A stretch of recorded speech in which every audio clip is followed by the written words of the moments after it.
Merci beaucoup Shishayu, merci Hugo Delia. Alors Nier Automata, Nier Automata, c'est attention. pas la même chose. Hein. Parce que Nier, on a le remaster là, qui sort dans un mois. Ah oui, j'ai hâte d'ailleurs. Ah ouais, Nier qui est speedrunné aussi, mais c'est très très très différent en termes de run. C'est 3 heures. 3 heures. Ah ouais, bon, on n'a pas trop le temps nous. Alors on est avec Dato qui est juste devant nous. Qui du coup, tu veux te présenter rapidement, présenter le jeu peut-être avant de lancer, ou est-ce qu'on lance direct? Oui, bien sûr, je peux me présenter vite fait le jeu aussi. Ouais. Donc, moi, c'est Dato, je speedrun Nier Automata depuis quelques années maintenant. Donc, Nier Automata, c'est un jeu qui fait suite, donc, vous l'avez dit à l'instant, à Nier du premier nom. Il faut savoir que faire le premier Nier n'est absolument pas nécessaire pour faire Nier Automata. Vous pouvez très bien commencer par le deuxième. Ça vous posera strictement aucun souci de compréhension. Et voilà, c'est une petite présentation du jeu. Est-ce qu'on peut lancer du coup ? Eh ben, quand tu veux, tu nous fais un timer à 5 secondes. Allez, c'est parti. Allez, 5, 4, 3, 2, 1, go. C'est parti. Alors c'est parti pour donc un speedrun ending à any %. C'est bien ça, ouais. Parce que donc il y a pas mal de types de speedrun différents. Tu vas peut-être revenir là-dessus. Bien sûr. Alors donc je speedrun la fin A, qui est donc la première dans l'ordre chronologique. Il faut savoir que dans Nier Automata, il y a 5 fins principales A, B, C, D et E. Et donc, le terme de fin est assez mal adapté, en fait. C'est vraiment des fins qui se suivent. On utilisera plutôt le terme de chapitre, en fait, vu sa construction. Donc, en fait, quand on fait le jeu en entier, on fait d'abord la fin A, puis la B, puis la C, la D et la E. Faut absolument pas faire l'erreur de ne s'arrêter que à la fin A. Et oui, comme certains journalistes qui avaient donné une mauvaise note à la sortie du jeu, parce qu'en fait, ils n'étaient pas allés au-delà de la fin A. On ne le citera pas, bien sûr. Voilà, disons qu'en fait, la fin A, c'est la première fois qu'on va avoir les crédits de fin, du coup, mais c'est assez classique, en fait, dans l'univers de Yoko Taro, d'avoir différentes fins qui se succèdent. Et donc c'est pas vraiment des fins alternatives, mais ça se succède et donc il faut le voir comme ça. Donc effectivement il faut faire plusieurs fois le jeu. Et d'ailleurs en fait la fin A et la fin B, ce sont en fait c'est le même scénario mais d'un point de vue différent. C'est la même histoire, oui. Et les fins C, D et E c'est une suite à ce qui se passe dans les fins A et B. Exactement. Alors côté technique, j'ai un petit peu de mal à vous entendre. Est-ce que c'est possible d'avoir un peu plus de son de mes commentateurs? Merci. C'est très très très probablement possible. Et oui, donc un jeu action-aventure, action-action RPG, on peut le dire. Et pourtant, ça commence par une phase de shoot 'em up. Il y en a quelques-unes dans le jeu, pas beaucoup, mais il y en a notamment une qui est un petit peu longue. Ça sera tout à l'heure un très bon moment pour lire des dons. On reviendra là-dessus. Donc on commence par une phase de shoot 'em up, même si on avait annoncé que c'était un action RPG. Nier, c'est un jeu qui adore mélanger les genres. Donc là, du shoot 'em up, ça aussi aime beaucoup jouer sur la caméra. En passant des plans en 3D à la 2D, parfois à la volée. Donc c'est vraiment très très plaisant. On n'a vraiment jamais l'impression de s'ennuyer et d'avoir toujours une impression de nouveauté quand on joue en fait. Ouais. Et donc là en fait ça s'est peut-être pas vu mais il a déjà commencé à faire des strats. Ouais. C'est-à-dire que alors déjà il essaie d'optimiser au maximum les ennemis apparaissent toujours au même endroit, donc c'est du par cœur. On anticipe le spawn. Et il a aussi pris volontairement des dégâts pour pouvoir utiliser des objets de soins, parce qu'en fait, pendant l'introduction, on a un certain nombre d'objets qui nous sont donnés, donc des objets de soins, mais aussi des buffs, donc pour l'attaque et la défense. Et du coup, en fait... Des boosts, pour ceux qui ne connaissent pas forcément le terme. Exactement. Et donc, on va chercher à prendre des dégâts pour pouvoir utiliser nos objets de soins, afin que ensuite, dans la suite de l'introduction, les objets de boost du coup soient plus facilement accessibles dans le menu. Ça accélère les manipulations dans le menuing, en tout cas pour la première partie du jeu. Voilà, donc là, il a pris un dégât, il se soigne tout de suite, ça permet d'utiliser un item. C'était très très clair là à l'écran. Et on va rentrer dans la première grosse zone, l'usine, qui était aussi la démo jouable d'ailleurs. Tout à fait. Exactement. On n'avait juste pas cette petite partie en shoot 'em up où on se crachait directement dans l'usine. Ça commençait directement, C'était vraiment la petite différence qu'on avait. Mais sinon, d'ailleurs, il y avait la catégorie démo % à l'époque. Oui, tout à fait, qui était runée, c'est vrai. Qui était runée, en combien de temps? Un quart d'heure peut-être? C'est un truc comme ça. En général, là, le split de fin de l'introduction, en tout cas de la run. Et déjà un quart d'heure, oui, ça doit être ça. Donc on enlève cette petite partie de shoot 'em up, moins les optimisations qui n'ont pas été trouvées à l'époque. Je pense que on doit être autour des 12-13 minutes. Ouais, je pense. Donc là encore du shoot 'em up, mais cette fois en scrolling horizontal. Hein. Ouais. Donc comme disait Dato tout à l'heure, voilà, c'est déjà un peu un mélange de genres en soi. Oui. Et là, alors que ce soit la couleur des boulettes ou même la couleur du vaisseau, c'est pas sans rappeler un certain Ikaruga. Hein. Je sais pas Tout si à tu fait. connais. Exactement. C'est vrai que beaucoup de clins d'œil dans. Et d'ailleurs, l'univers. ça a une incidence parce qu'il y a certaines boulettes qu'on va pouvoir effacer entre guillemets en tirant dessus, mais Tout pas à toutes. fait. Exactement, ouais. Le concept, ça se verra notamment sur les phases de boss, c'est un petit peu plus impressionnant. Parce que les boss dans ce jeu sont assez légendaires, toujours très charismatiques, même si là, ça va aller globalement assez vite. Très vite. Est-ce qu'on peut, vu que là, le premier combat est imminent, revenir un petit peu sur les techniques basiques? Je ne sais pas si tu veux le faire. Oui, bien sûr. Alors du coup, les techniques basiques, donc la technique principale qu'on utilise, c'est ce qu'on appelle ici un damage leech. Si vous avez normalement joué à Nier Automata, vous remarquez que la vie des ennemis descend extrêmement vite. C'est dû au fait qu'il existe un damage leech qui s'effectue en faisant une attaque lourde, d'abord une esquive, puis une attaque lourde, et pour une raison totalement inconnue, on fait 5 fois les dégâts normaux comparé à une attaque normale. Plus, on peut cumuler aussi avec les provocations, donc il faut utiliser la lumière du pod. Le pod, c'est un petit objet volant qui m'accompagne, ce qui fait que les ennemis sont provoqués, ils infligent plus de dégâts, mais en prennent plus. Ouais. Alors par contre, ça marche que sur les ennemis normaux, hein, pas sur les boss. Donc ça, là, ce qu'on est en train d'affronter, c'est considéré comme un boss. Ouais. Exactement. Mais la vie fond, voilà. Vitesse de la barre de vie. C'est ça. Et c'est fini. Et voilà, C'est c'est fini. Mais le jeu avait tellement pas prévu qu'on aille aussi vite qu'il nous autorise pas à finir. Il faut attendre la fin du dialogue. Donc là, ça sert totalement à rien de taper le boss. Mais voilà, il faut qu'on ait l'autorisation globalement. Voilà, c'est bon. Et c'est très stylé. Donc ce damage glitch plus les provocations du pod, c'est quelque chose qu'on va voir assez régulièrement. Et là, on va voir une technique très intéressante puisqu'il y a toute une partie de l'usine que tu ne vas pas faire. Exactement. Puisque ça part directement en OOB avec une technique de saut, d'enchaînement, vous voyez, attaque, saut, plusieurs types d'attaques et même le pod qui peut nous aider à traverser un petit peu.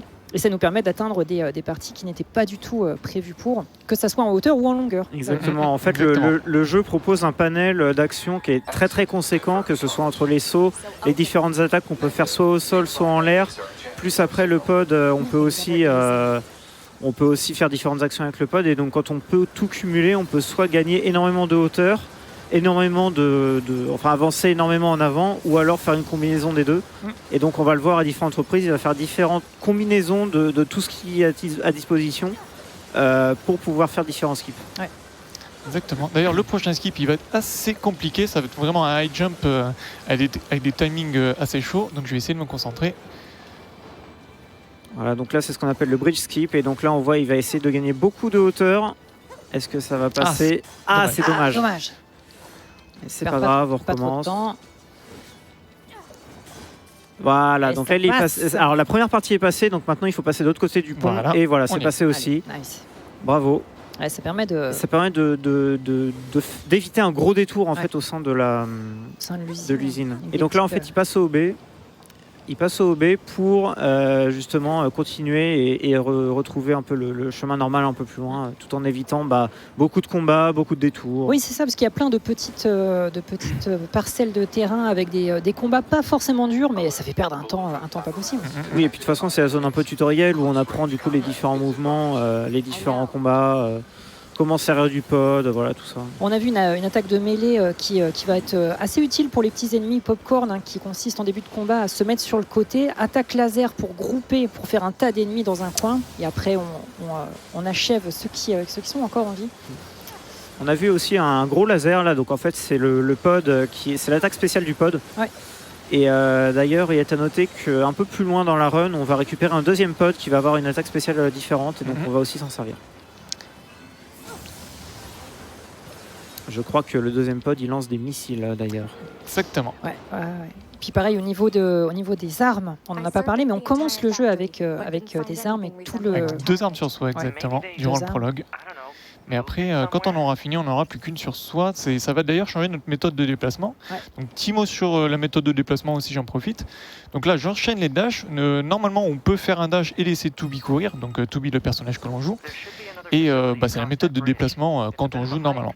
Sauf que enchaîner les dashs, profiter de la vitesse d'accélération, c'est actuellement la méthode de déplacement la plus rentable. Ouais. Méthode de déplacement qui va changer au fur et à mesure des armes qu'on va récupérer d'ailleurs. Allez, on skip cette cinématique et on attaque ce boss qui se prénomme Marx. Voilà, donc en fait, ce boss s'appelle Marx, donc c'est en référence au philosophe Karl Marx. Et en fait, tous les boss du jeu et même d'autres personnages sont aussi en référence à différents philosophes, contemporains ou non, européens ou non, on verra. Il y a vraiment de tout, ouais. Il y a beaucoup de références, on va essayer de vous en sortir certaines quand on les connaît, quand on les a retrouvées. Oui, alors on va peut-être pas non plus expliquer les principes philosophiques qu'il y a derrière. Non, exactement. Si mais on peut au moins voilà. faire du name drop, ça serait déjà pas mal. Voilà, essayer un peu de... Par exemple, plus loin dans la run, il y aura des philosophes chinois. Je ne prendrai pas le risque de prononcer le nom. Donc j'ai appris l'existence en travaillant le commentaire de ce speedrun. Moi aussi, figure-toi. Donc le boss précédent, on l'a one cycle, ça s'est très très bien passé. Et maintenant, on enchaîne par Engels, encore une fois, une belle référence à un philosophe. Engels est assez embêtant parce que il a des attaques totalement RNG. Il a un move pool de 6 attaques, il me semble, si je ne dis pas de bêtises. Et certaines sont vachement plus longues que d'autres. Mais là, pour cette première partie, ça RNG pas embêtant du tout.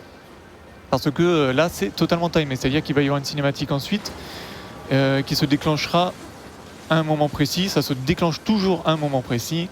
Et donc, les mouvements qu'il nous fait, c'est pas important. Par contre, une fois que cette cinématique sera passée, il va nous effectuer une seule et unique attaque. Et c'est à ce moment-là qu'on prie pour avoir la bonne RNG, donc une attaque courte et pas une attaque longue. Ouais. C'est vraiment une grosse source de reset parmi les runners. Parce que avoir la mauvaise RNG, c'est 20 secondes gratuits de perdu, tout simplement. Ouais. Donc concrètement, on reset et on recommence. Ouais, ça peut être une sacrée pénalité. Et donc exact. Là, peut-être que vous avez remarqué sur les gros jets de boulettes que faisait Engels, en fait, il y avait des boulettes plus claires, donc on va appeler blanches, et d'autres qui étaient noires. Et donc, les boulettes blanches, elles pouvaient être effacées par le tir du pod. Donc là, la cutscene a été passée et on a une très bonne RNG, une RNG courte. Donc on est content, on est bonheur, on peut continuer. On est bonheur, effectivement. Expression que tu apprécies particulièrement. Ah bon? Je t'ai entendu dire ça plusieurs fois. Comme quoi, on a des tics de langage parfois sans s'en rendre compte. Allez, et voilà. Donc maintenant, sa barre de vie a disparu. J'ai plus rien à faire. Comme tout à l'heure, il faut attendre le déclenchement des scripts. Et je peux me placer totalement out of bounds pour totalement l'éviter. Je pourrais attendre tranquillement, mais voilà, j'ai envie de faire le petit tour du propriétaire. T'as envie de flex, quoi, finalement. C'est un peu ça. Le speedrun, c'est du flex. Hein. J'ai bien envie d'aller voir qu'est-ce qu'il y a au fond de ce pont. Qu'est-ce qu'il peut bien y avoir? Eh bien, il y a la fin du jeu. Et ça serait si beau. Ça serait si beau. Ah bah zut, ça y est, on est à la fin. Voilà, tant pis. Voilà, ce pont a déjà bel et bien une fin. C'était pas la fin du jeu, c'était juste la fin du pont. C'est vrai qu'on en reparlera, mais donc 26 fins au total pour le jeu, mais donc pas mal qui sont un petit peu trolls, assez comiques, et des fois il faut faire des choses assez absurdes pour débloquer les fins. Oui, c'est-à-dire qu'en fait il y a 5 fins, donc les fins A, B, C, D, E qui sont des fins scénaristiques. Scénaristiques, oui, c'est ça. Et après il y a notamment la fin K où il faut manger un macro. Je l'avais pas faite celle-là. Et quelque chose se passe. Mais pour ceux qui n'auraient pas fait le jeu, pas de spoil. On vous laissera découvrir, évidemment. J'ai déjà donné assez d'indices comme ça. Et donc Nines qui va être plus tard notre fidèle compagnon. Oui. Qui pour l'instant est en piteux état. Parce que en fait, sur la séquence précédente, il nous aidait depuis son vaisseau, mais après il s'est fait un peu marave la tronche. Et du coup, il s'est retrouvé dans cet état, hélas. Hélas pour lui, en effet. Donc actuellement, il est toujours dans le pétrin et on va se débrouiller pour tuer ce boss. Encore une fois, là encore une fois, une séquence assez embêtante au niveau RNG. Donc en gros, le dialogue qui est en cours, dans le meilleur des mondes, il faudra que Engels, le boss, finisse une fin d'attaque en même temps que la fin du dialogue pour que ça concorde et que on passe très très vite à la prochaine phase. Le cas d'une mauvaise RNG, par exemple, c'est si le dialogue se finit et qu'il commence une attaque, alors il faut attendre toute la fin de son attaque pour qu'on passe à la prochaine phase. Donc on va croiser les doigts et espérer une bonne phase. Et très bonne RNG. En effet, il nous a fait 3 fois des shockwaves, des ondes de choc, ce qui est assez rare d'ailleurs d'en avoir 3 d'affilée. Et la fin de son attaque et la fin du dialogue ont bien concordé, c'est nickel. On l'a pas dit d'ailleurs, mais à combien est ton PB actuel? Combien est mon PB actuel? Alors actuellement mon PB est à 1h26 minutes et 40 secondes, un truc comme ça. Mais il faut savoir qu'on joue en loadless, c'est-à-dire que le timer s'arrête automatiquement à chaque temps de chargement. Et hop, alors je mets le buff d'attaque pour pouvoir le two shot au lieu de 3. Et donc 1h26 et 40 secondes en loadless. Mais évidemment, en temps réel, c'est beaucoup plus long. Enfin, c'est beaucoup plus long.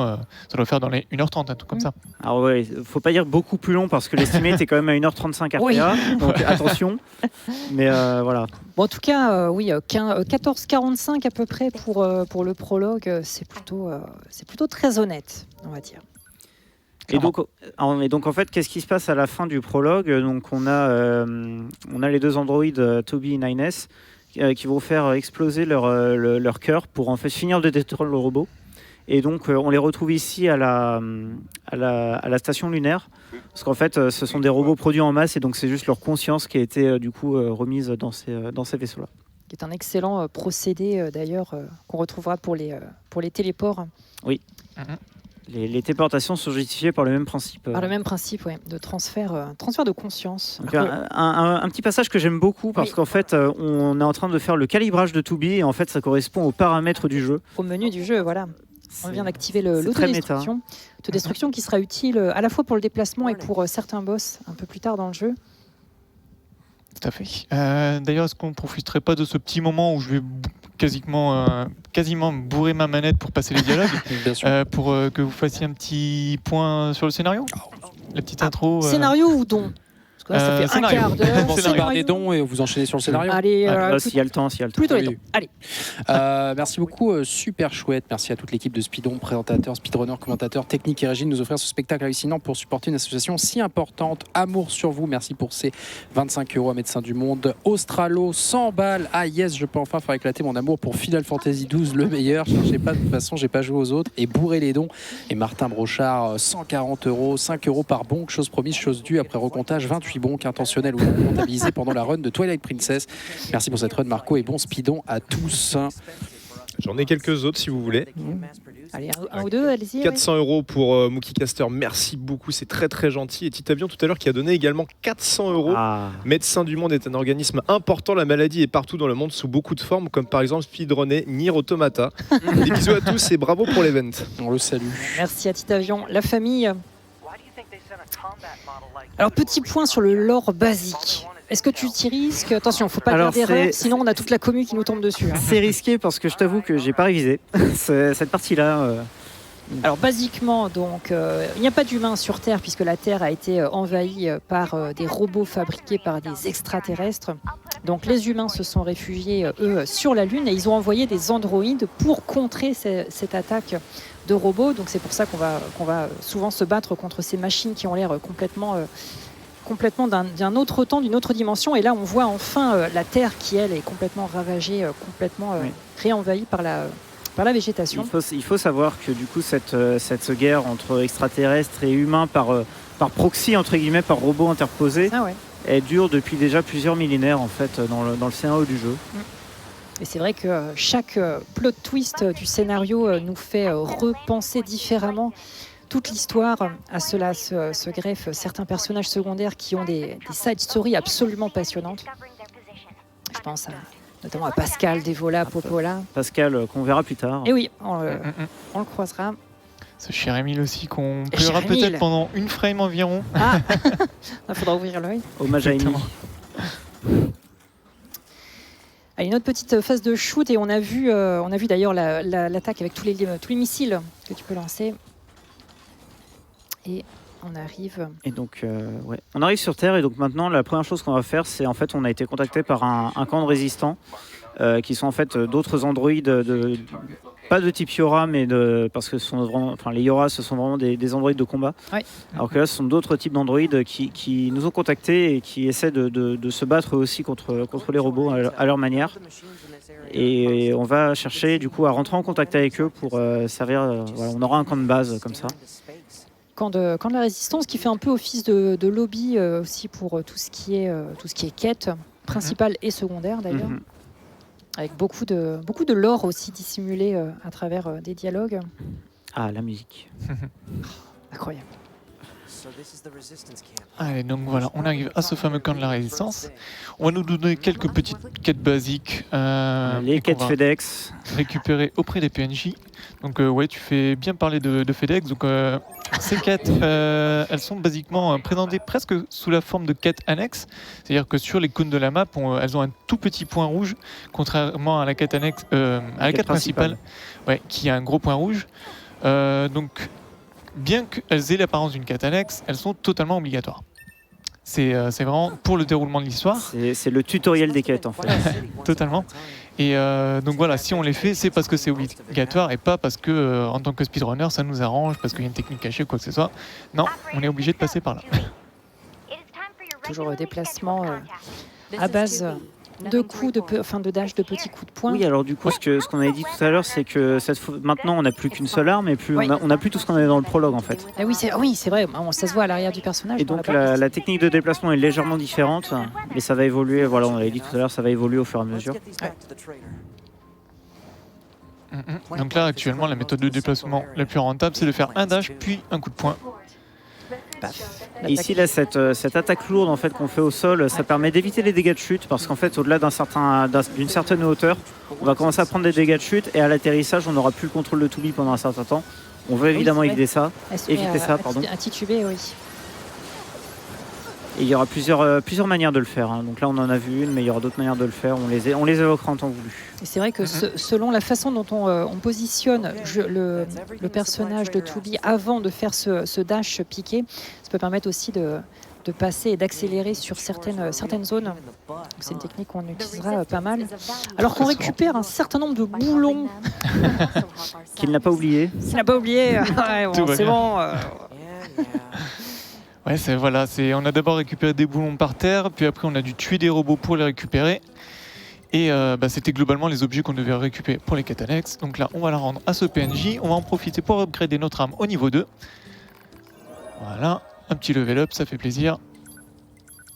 On upgrade et on passe à la seconde quête annexe avant de reprendre la quête principale. Donc il y a deux avantages en fait principaux à faire évoluer son arme. C'est déjà on va faire plus de dégâts, donc ça c'est toujours bénéf. Et aussi je crois la technique de déplacement va légèrement évoluer. Exactement, du coup on faisait un coup de poing, mais maintenant on va faire un dash et une attaque lourde parce que notre arme au niveau 1 c'est pas très rapide. Ouais. Tandis qu'au niveau 2, là actuellement c'est la méthode optimale. Et donc, oui, j'avais trouvé l'information il y a fort longtemps, la première fois que je m'étais intéressé. Tu en avais parlé. Et donc, cette méthode de déplacement, par rapport à la précédente, elle est 3% plus rapide. 3% plus. Mais sur des longs déplacements, ça ah oui, voilà, sur le long terme, ça fait une différence, hein, évidemment. Moyen de gratter 3 secondes sur 1h30. Non, un peu plus quand même. Alors, on a une petite phase de déplacement, pourquoi pas lire un petit nom ? Allez. Oui, en effet, nous sommes actuellement présents et pas du tout en train de parler de Katana Zero. Non. La fin ne se fait pas sentir, on vous rassure. Du coup, merci Jetzel pour les 150 € à Médecins du Monde. Bravo à tous pour cet événement. Super taf, super run, super cause. Merci beaucoup. Amir Azor pour les 50 €. Quel bel événement pour une bonne cause. On donne don. Et Touillette aussi dans la team 50. Rien n'y fait. Je ne vois aucune raison de ne pas lâcher quelques thunes. Et merci beaucoup Touillette. Merci également à certain Julien C qui annonce à MV je te pardonne. Merci pour tes 100 €, c'est très très gentil. Jérémy, vive le speedrun, vive Médecins du Monde et gros bravo pour l'organisation de cet événement. Let's go Dato. 100 €. Merci également à Ninja Cable. Bravo pour l'événement, 100 € également. Merci énormément tout le monde. On a aussi un 500 balles de Keep Calm, hein, qu'on peut date un peu. bien remercier. Keep Calm and Chill, 500 balles, énorme. Alors, on va reprendre la main. Ouais. Donc, d'abord, il a fait un peu de shopping. Il a acheté notamment pas mal d'objets de soins et de boost, encore une fois, ainsi qu'un sachet, notamment, et un appât, ce qui va lui permettre plus tard D'utiliser un animal. Voilà, d'utiliser un animal à bon escient. Et donc derrière, ensuite, ici, on est passé au OB, donc en faisant différentes techniques qui permettent en fait de clipper à travers les murs. On a eu un achat de puces de résilience aussi, hein, que j'ai vu. Oui, la passer. puce de résilience. Très important, oui. Puce de résilience qui permet de ne pas tituber, c'est ça Ouais, quand, voilà, de ne pas vaciller quand on prend de dégâts. quand on prend les dégâts, voilà. Donc de ne pas être dérangé par les attaques des ennemis, ce qui est toujours extrêmement appréciable. C'est vraiment une amélioration dont on a bien besoin. Et donc là, en fait, on est encore au B. On avait vu, il y avait une barrière qui nous empêchait de progresser par ici. Et donc normalement, en fait, il fallait faire quelques quêtes dans cette zone pour finalement avoir une quête qui, en gros, nous demandait de faire exploser la barrière avec de la dynamite. Sauf que, voilà, en faisant cette OOB, encore une fois, on n'aura pas spécialement le temps de vous expliquer comment les OOB sont faits. Alors peut-être à un moment, mais en tout cas pas pour l'instant. Mais du coup, voilà, ça permet de passer outre et de ne pas faire toutes ces quêtes secondaires qui sont pas si secondaires que ça, puisque ça nous empêche de passer. Le OB derrière le point de TP qu'on verra d'ailleurs tout à l'heure pour le respawn, alors qu'on voit la technique de glissade, hein, qui n'est pas sans rappeler de journée d'ailleurs, qu'on a vu tout à l'heure. Il y a un thème avec mes commentaires. Ouais, c'est vrai. Ouais. Et donc là, on a récupéré le deuxième pod dont je parlais pendant le prologue. Ah oui. Exactement, oui. Le deuxième pod qui, contrairement au premier pod qui tire des boulettes comme ça, le problème c'est que quand on lock un ennemi, les tirs ont tendance à se disperser. Tandis que le nouveau pod qu'on a ramassé, c'est des missiles à tête chercheuse. Et donc à distance, il est vachement plus utile. De plus, il nous permet de faire 2 lasers au lieu d'un seul. Et c'est vachement utile, notamment à plusieurs boss fights qu'on verra Et oui, par la parce suite. qu'on n'a pas parlé d'ailleurs, mais le damage glitch ne se fait pas pour les ennemis aériens. Et non, Oui, oui, et ça aura une pas- importance beaucoup plus tard dans la run. Alors qu'on se déplace doucement vers un boss un peu problématique. Pour plusieurs raisons. Ouais, point de vue input, il va falloir un petit peu de concentration. Et point de vue habillage, il est un peu problématique aussi. aussi. Ah oui, c'est pour le lore. Oui, voilà, c'est pour le lore. Donc là, on va arriver dans la cité ensablée, où j'ai plus le nom exact de ce quartier résidentiel Ah, j'ai pas noté. enseveli sous le sable. Et normalement, voilà, il se passe plein de choses. On est censé suivre un petit robot qu'on a vu tout à l'heure. Sauf que, encore une fois, on va pouvoir passer complètement out of bounds. Et donc là, on va le laisser se concentrer un peu parce que c'est un peu tendu. En gros, il va devoir activer certains triggers pour faire progresser l'histoire, tout simplement. Tout en restant out of bounds. Là, il est complètement au milieu de nulle part. Donc activer certains triggers pour faire progresser l'histoire avant de pouvoir atterrir dans la zone où le boss va apparaître.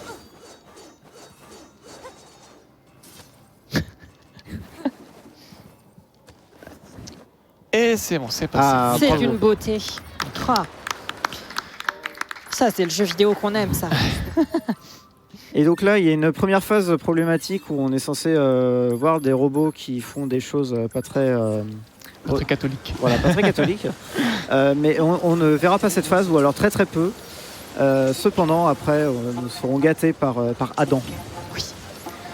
Petite chose aussi très importante, donc tout début on a parlé du damage glitch, et là ce que je viens de faire dans le menu c'est d'équiper 2 fois le même set d'armes, ce qui me permet globalement en fait d'effectuer ce qu'on appelle le double damage glitch, puisque en gros dans Nier Automata on peut totalement changer de set d'armes à la volée.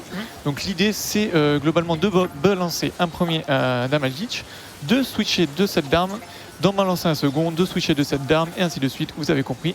Donc globalement on aura toujours 2 épées qui seront en train de tourner. Forcément, ça fait des dégâts absolument énormes et monumentaux. Tout en faisant du taunt également. Tout en faisant du taunt. C'est pour ça que cette zone est extrêmement intense niveau input. Donc j'essaie vraiment de taunt le plus d'ennemis avec le double damage glitch. Et à la fin, on va essayer d'avoir une autodestruction avant le déclenchement de la cinématique. Là, j'aurais vraiment besoin de me concentrer sur le son pour avoir le signal sonore. Pas de souci.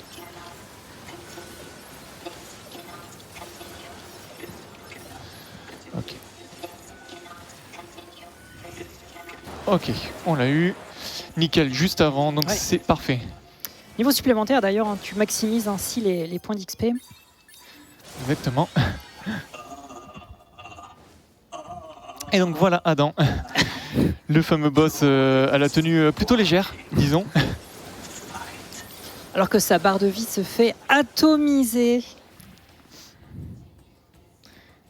Exactement, ouais, donc notamment grâce à ce fameux damage hit, double damage hit dont on a parlé tout à l'heure. Ouais. Donc là, c'est là où le pot C trouve son utilité. On a pu balancer les doubles lasers et faire cette phase en un seul cycle. C'est toujours appréciable. Et donc on voit au fur et à mesure du combat, en fait, le boss, il gagnait en niveau, il gagnait en puissance. C'est ça. C'est bien passé globalement. Et c'est très très bien passé. Et pour l'instant, on n'est pas encore trop under level, mais il faut savoir qu'en fait, on va tellement vite que le jeu, il est censé quand même scaler un peu par rapport à notre niveau. Mais à la fin, on se fait complètement déborder, et donc on est bien content d'avoir tous les boosts et tous les glitches aussi pour améliorer nos dégâts, parce que sinon, ça rendrait les combats beaucoup plus compliqués. Donc voilà, léger spoil par rapport à la fin. On va finir normalement le jeu au niveau 19 ou 20. Et le boss final sera au niveau 30. Donc forcément, plus on va progresser et plus les boss fights vont durer plus longtemps dû à ce décalage en niveau.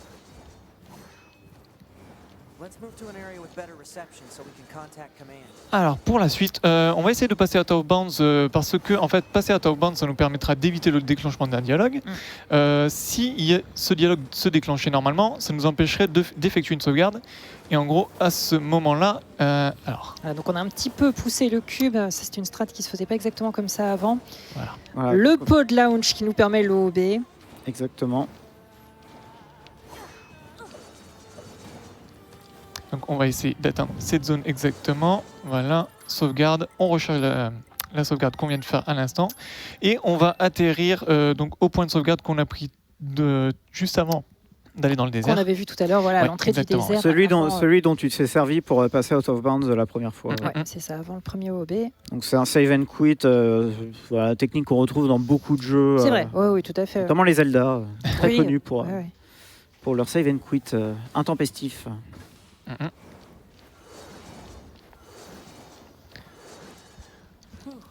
Alors, on va doucement se diriger vers ma zone préférée. D'ailleurs, je pense que... La zone préférée de beaucoup de gens, en tout cas, beaucoup de gens qui sont très impressionnés par cette zone quand ils la découvrent la première fois. C'est vrai que là, on va pas beaucoup la voir au final, mais pourtant, il y a des choses extrêmement techniques qui vont se faire dedans. Et sur le chemin, il va se passer des choses aussi, notamment un petit changement d'heure express.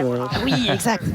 Et oui, parce que normalement, pour accéder à la fête foraine, enfin, je l'appelle comme ça, il faut passer par les égouts. Il y a toute une phase de souterrain pendant lequel le jeu en profite pour faire un changement ambiance, étant donné qu'il n'y a pas de temps qui passe dans le jeu. Mais ça va se faire de façon un petit peu différente. Voilà, en fait, au lieu de passer par les égouts, on va passer au-dessus d'une barrière, donc la barrière qu'on voit juste là. Et donc au moment de... Alors non, elle est un peu... Voilà, c'est celle-ci là. Donc là, normalement, voilà, on a le bouche d'égout qui était là. Et donc là, on va passer par là et vous allez voir, dès qu'on va la passer, il va se passer des choses au niveau du temps. Voilà. On backtrack un tout petit peu juste pour prendre un trigger obligatoire. Voilà, c'est comme ce que j'ai expliqué tout à l'heure, il y a des triggers obligatoires en fait pour faire progresser l'histoire. On est obligé de les passer pour pouvoir avancer parce que sinon derrière il n'y a rien qui se déclenche en fait. Et on va arriver dans cette zone du parc d'attractions qui est très colorée, qui a une ambiance très particulière. Oui, d'ailleurs, et toujours la musique sur aussi. Place, c'était une zone étonnante puisque les robots ici font juste la fête et ils nous attaquent pas. Sauf et nous, on les attaque. Voilà, sauf si on se met à les attaquer. Il y a un très bon point de farm d'ailleurs au niveau de la fontaine, mais qu'on ne verra pas sur ce speedrun. Ok, alors je vais vous confier la charge du prochain gros skip, puisque là c'est un très gros serious time pour moi. Voilà, donc en fait on commence, donc là on est passé au B, et donc en fait on arrive dans une zone où normalement, si vous avez fait le jeu, vous savez, on est censé battre un tank. Ou ne pas le battre d'ailleurs, on peut choisir de ne pas le battre, tout à fait. Me semble-t-il. Et ensuite on a ce roller coaster. Et donc sur ce roller coaster, donc là c'est vraiment assez. Il va faire beaucoup de choses en très peu de temps. Il va essayer de profiter du roller coaster pour faire autre chose. Plutôt que de devoir passer dessus et donc de pouvoir passer. Mince. Et dommage. Bon. C'est dommage. C'est Donc, pas passé. alors juste pour expliquer ce qu'il était censé se passer, donc il était censé du coup ne pas monter sur la montagne russe Déclencher le wagon, mais ne pas monter dessus. et profiter de ce temps-là pour aller chercher une autre arme, donc une Voilà. lance, dont il aura besoin plus tard dans la run. Malheureusement, ça ne s'est pas passé, donc là il va faire les combats et donc ensuite il va faire un backup, je crois, pour aller chercher la lance un peu plus tard dans le jeu. Un petit peu plus tard, en effet. C'est un peu dommage, ça aurait été très rigolo à voir parce que c'est très très impressionnant. Bon, malheureusement, il a qu'un seul essai disponible, donc voilà, c'est pas grave. C'est la backup strat, et puis c'est une séquence qui est très impressionnante. Donc, Et on apprend que Nines ou Nines, comme il aime bien qu'on l'appelle, essaie justement de devenir un peu plus familier avec Toubi.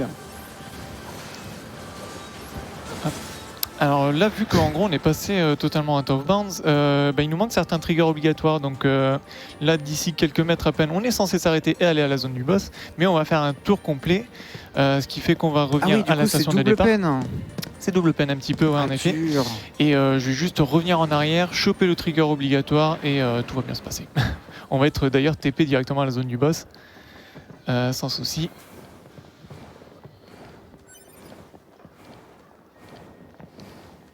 Petit changement de texture là. ouais, le jeu qui galère un petit peu à load, tout ce qu'il y a à load. Voilà, on remonte dessus et on dirait presque qu'il cale, mais hop, téléporté directement à la zone du boss.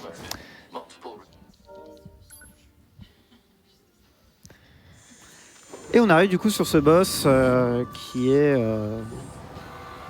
Beauvoir. Beauvoir, voilà. Beauvoir. Simonet. Exactement, dans le jargon. le nom avait échappé à l'espace d'un instant, mais oui, c'est Beauvoir. Très impressionnant d'ailleurs comme boss qui se passe sur cette scène. Beaucoup d'attaques différentes. Alors que la barre de vie ne fait pas long feu. En fait, il ne faut pas faire pas trop de dégâts non plus. Le but, c'est de déclencher une attaque particulière. Voilà, une attaque particulièrement courte. Ouais. Et donc là, ça va. Donc prochaine phase directement, qui est un gros clin d'œil à ce qui passera durant la route B, avec le gameplay de Nines qui joue beaucoup sur le piratage. Et le piratage, c'est ces fameux petits mini-jeux avec ce vaisseau. Et avec la musique un peu glitchée aussi. Oui. Une très belle 8-8, ouais, reprise totalement. justement en version pas vraiment chiptune. Alors on voit que la barre de vie était un petit peu Ouais. glitchée. Mais c'est totalement volontaire, Eh c'était fait dans le jeu. Je veux dire, on joue un Android, Bien sûr. forcément un Android, Et ça a des bugs parfois. Il va se passer beaucoup de choses avec l'interface. Hein. Ouais. Mais d'ailleurs, on reverra ces effets visuels sur la toute fin du jeu. Ah zut, je me suis pris une onde de choc, donc du coup Ouais. petit mini-jeu de Autre- piratage. Qui sont assez variés au final. Hein, Oui, et c'est vrai. Ouais. il me semble que d'ailleurs, une fois qu'on a terminé le jeu, il y a, justement, on peut accéder à tous ces mini-jeux de piratage Oh. directement dans un menu à Ouais. part. 2 fois. Ouais, le hacking qui a pas plu à tout le monde lors de la découverte, mais j'avais bien aimé moi globalement le. Bah, en fait, c'est sympa, mais le problème, c'est que quand tu le fais, notamment quand tu es dans les runs suivantes, en fait, tu as tendance à le faire beaucoup et donc ça peut devenir Ouais. un peu lassant à la longue. Ouais. Donc ça peut se comprendre, effectivement, mais c'est vrai que ça apporte un peu de variété aussi au gameplay. Les transitions de phase sont assez Oui. bien pensées et je trouve que c'est assez dynamique. De toute façon, c'est un des gros avantages du jeu, c'est que beaucoup de variétés de caméras et de phases de gameplay qui sont toujours une fluidité absolument réprochable. Voilà. Alors là, pendant l'animation de mort du boss, on va en profiter pour s'auto-détruire. Ce n'est pas pour lui infliger plus de dégâts, c'est uniquement dans le but de nous réduire à un HP. Et cela va nous être utile donc pour la suite. D'ici quelques minutes. Alors, est-ce que c'est là que la puce de résilience a son intérêt? Pas encore, non. Pas On n'a pas encore équipé les puces encore, Ah donc oui, bah oui. ça sera un petit peu plus tard. D'accord. Donc là, on va en profiter pour prendre un petit soin, pour se régénérer un petit peu quand même, parce que si on n'a pas de petits soins, on ne peut pas utiliser de nouveau l'autodestruction. Et on va en avoir besoin pour un très léger skip tout à l'heure aussi. Du coup, à quel moment on va récupérer la lance? Alors on ira avant un certain combat qui se passe dans les sous-sols. D'accord. Je pense que tu sais à quoi Oui, je fais oui, référence. oui. Ah, zut. Voilà. Et donc, Ah, oui, oui. vu que là, on a un peu de temps pour expliquer, en fait, pourquoi est-ce qu'il a fait l'autodestruction maintenant? C'est parce que plus tard, plus tard, d'ici 2-3 minutes, en fait, il va avoir besoin de faire ce qu'on appelle un Death Abuse. Donc c'est une technique pareil assez classique dans différents speedruns où on va utiliser du coup la mort du personnage pour se téléporter autre part quand on renaît entre guillemets. Donc c'est quelque chose qui va nous servir pour éviter de faire des longs trajets comme ça, comme il est en train de faire actuellement, sauf que là on n'a pas le choix de le faire. Et donc pourquoi est-ce que l'écran est gris? C'est parce que du coup on a fait une autodestruction et on n'a pas beaucoup de vie. Et donc c'est tout à fait normal. Et donc là voilà, on retrouve des couleurs l'espace d'une cutscene. Avec le village de Pascal. Et voilà, ça finit par revenir une fois qu'il se sera soigné. Exact. Donc là, arrivé au village de Pascal, on prend ce point de sauvegarde qui va nous être utile. On parle à Pascal pour faire avancer la quête principale, qui nous dit d'ailleurs d'aller échanger des marchandises avec le camp de la résistance. Et d'ailleurs, vous avez remarqué que donc, le camp de Pascal, ce sont des machines pacifiques. Depuis le début, on ne voit que des machines qui nous agressent presque, oui. Sauf du coup à cette fameuse fête foraine.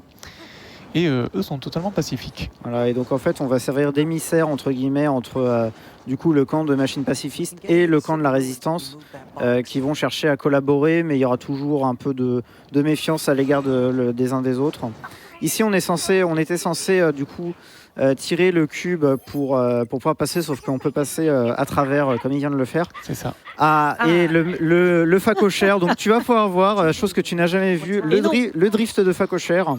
Voilà. Voilà, parfait. Nice. Alors, et donc ça, c'est une référence à... Si je mets... C'est fort.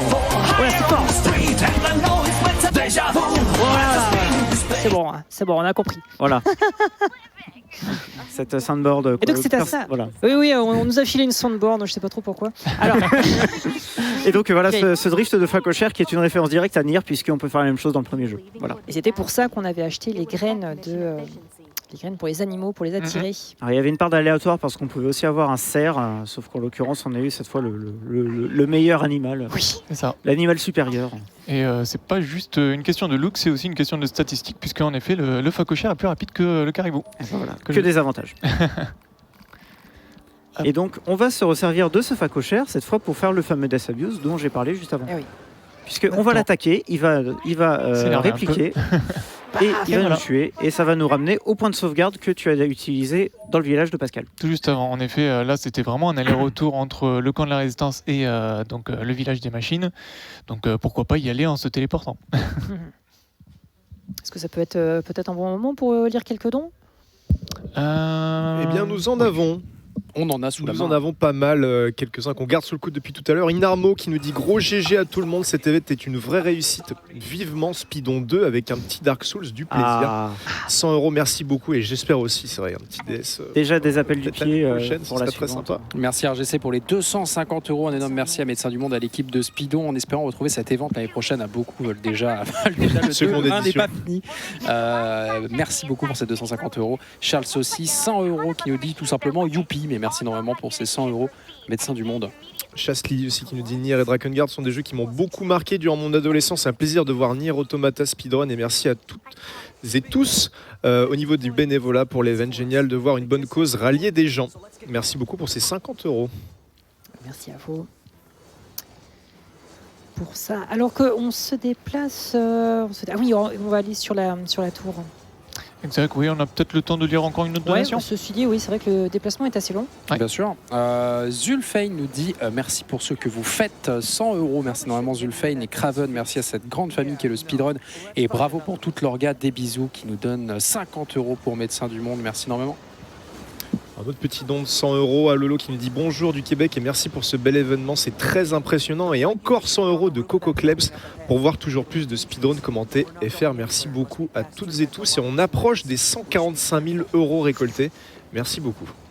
Très probablement pendant ce speedrun, on l'espère, alors qu'on revoit Engels. C'est ça, en 2 exemplaires cette fois, il s'est dédoublé. Alors le premier boss, on peut totalement le skip, c'est normalement un combat obligatoire évidemment. Mais il y a moyen de le skip, c'est-à-dire qu'on peut passer à travers une barrière invisible.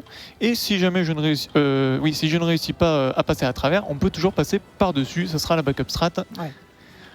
Le en seul fait, truc un c'est peu du skip embêtant, en tous les cas, c'est juste qu'il y en a un qui est en backup. c'est-à-dire qu'on n'a vraiment qu'une chance.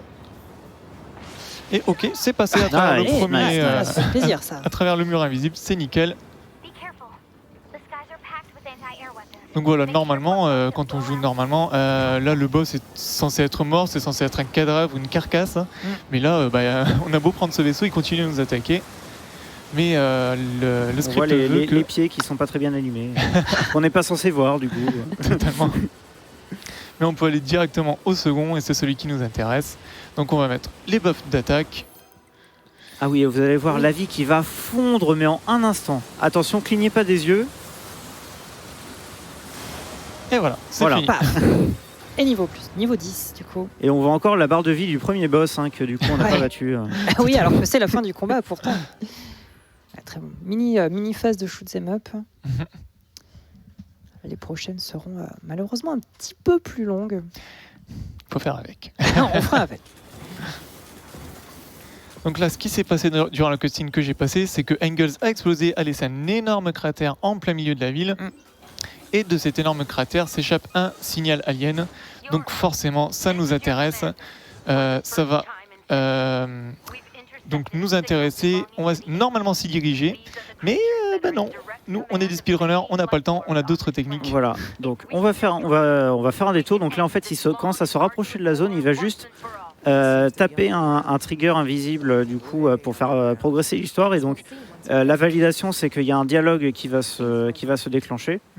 Et donc maintenant qu'il sait qu'il a déclenché le bon dialogue, en fait, on va retourner dans la zone du parc d'attractions pour commencer à setup. Alors déjà, il va récupérer la lance qu'il n'a pas pu récupérer tout à l'heure.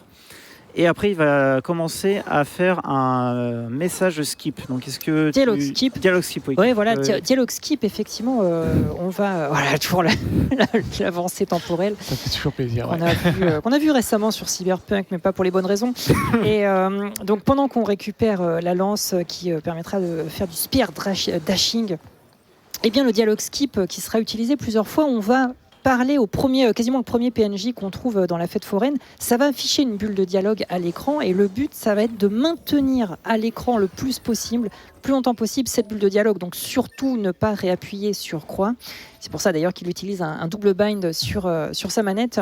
Pour pouvoir sauter alors que normalement c'est aussi bouton croix. Voilà, c'est ça, pour pas sauter et passer le dialogue. Et le but, ça va être d'arriver jusqu'au prochain combat de boss de façon à ne pas se prendre la série de cinématiques du double boss qui sera dans le sous-sol. Et donc on va garder pendant un moment le plus longtemps possible cette fameuse bulle de dialogue. C'est ce qu'on appelle le dialogue skip. Voilà, parce qu'en fait, ce qui se passe, c'est que c'est le jeu qui est codé comme ça, c'est que quand on a un dialogue qui est déjà présent à l'écran, s'il y a un deuxième dialogue qui est censé démarrer, eh bien en fait la priorité reste sur le premier et le deuxième est complètement skippé. Ouais. Et donc on va se servir de ça pour justement complètement skipper un combat de boss qui va arriver juste après. Donc ici, on a bien réussi à déclencher le setup du dialogue skip. Et donc cette boîte de dialogue, on va la garder pendant un certain temps. Voici votre carte à tamponner. Voilà. On va passer out of bounds pour accéder directement au vaisseau alien. Non, j'appuie sur X. Ah, l'erreur. Est-ce que tu reloads Ah bah non, il peut pas. Non, on va aller directement au boss, tant pis. Ouais. Mais donc voilà. On va vous expliquer ce qu'il était censé passer. Voilà. Tout simplement, on est censé regarder la cinématique et le combat va s'annuler direct. Bon, après, c'est quand même intéressant parce qu'on va utiliser les anciennes stratégies qui sont quand même pas mal intéressantes niveau speedrun. Donc là, bon, à ce niveau-là, ça aurait dû se passer directement et aller à la fin du combat. Voilà, donc là, en fait, on est censé directement repartir par l'escalier. Sauf que là, du coup, la différence, c'est que c'est un combat totalement timé. Donc, on va tuer d'abord une première fois le boss pour récupérer son expérience, mais après, ça ne sert à rien de l'attaquer plus. Donc, évidemment, on va essayer d'aller out of bounds pour en profiter pour tuer quelques ennemis et engranger de l'expérience supplémentaire. Ouais. Là, on voit déjà qu'on est niveau 10 et donc les boss sont au niveau 16. Ouais. Et donc, les deux boss, ce sont Adam qu'on a déjà rencontré auparavant, et Eve, qui est du coup son frère. Son petit frère qu'il essaye d'éduquer puisque Adam a une intelligence supérieure puisqu'il a découvert le monde avant. Il doit être âgé d'au moins plusieurs minutes d'avance. Oui, c'est ce que j'allais dire, oui, ça ne doit pas se jouer à grand chose.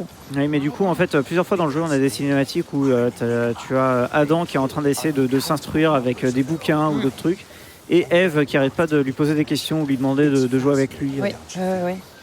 Voilà, on l'a battu une première fois. Maintenant, le but, ça va être d'essayer d'aller out of bounds. Donc, en premier lieu, il va devoir nous faire une attaque. Espérons qu'il soit gentil. Voilà. Voilà, on est passé par-dessus avec de la barrière. le invisible. jump, on utilise l'attaque et une fois qu'on est au plus haut, on utilise la succession de jump et d'attaque. Et donc là, comme on voit rien, en fait, on se sert de la minimap pour justement Ah oui, se déplacer. Minimap qu'à un moment où on n'aura plus. oui. Ah oui, c'est vrai.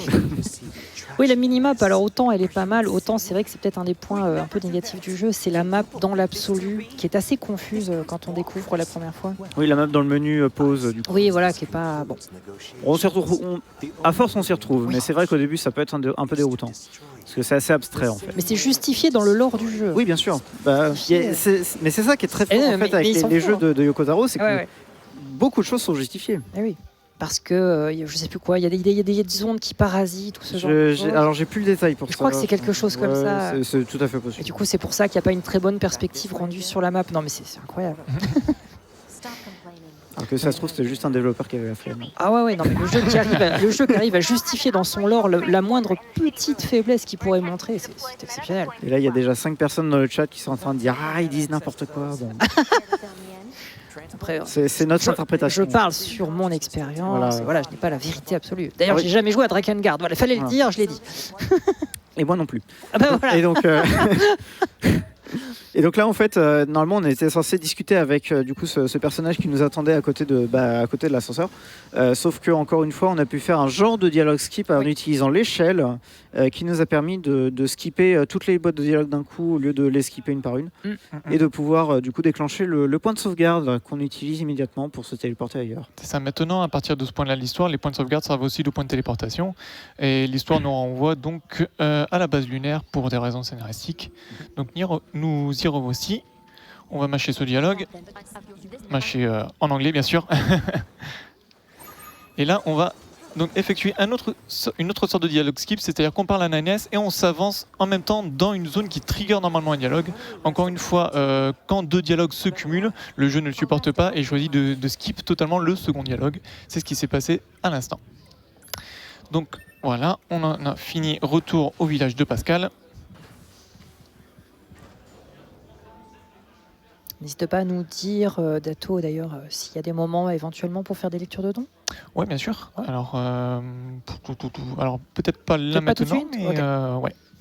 De toute bien façon, sûr. d'ici une dizaine de minutes, Oui, c'est vrai que ils ça- pourront mettre la max, donc autant garder sera, pour... voilà. Ça sera open bar d'ici quelques temps. Et on va doucement aller dans une très très belle zone d'ailleurs du jeu.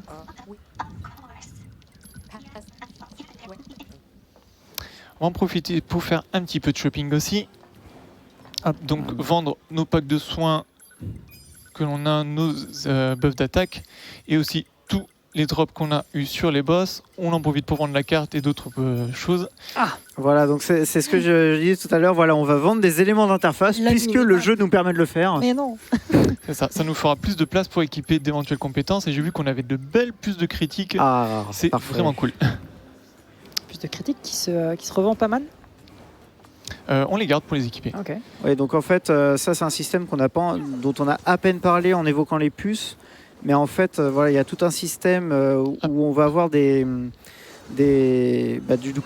puces qu'on peut insérer dans notre équiper, système On et a- qui vont prendre une certaine taille en fait Ouais, dans c'est la ça, Une mémoire, sorte de jauge, ouais, dans la mémoire de l'Android.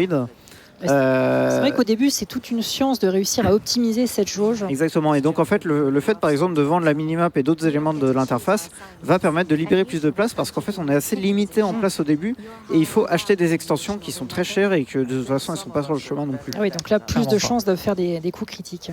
C'est ça. On va d'ailleurs en profiter pour équiper nos puces là maintenant avant le combat.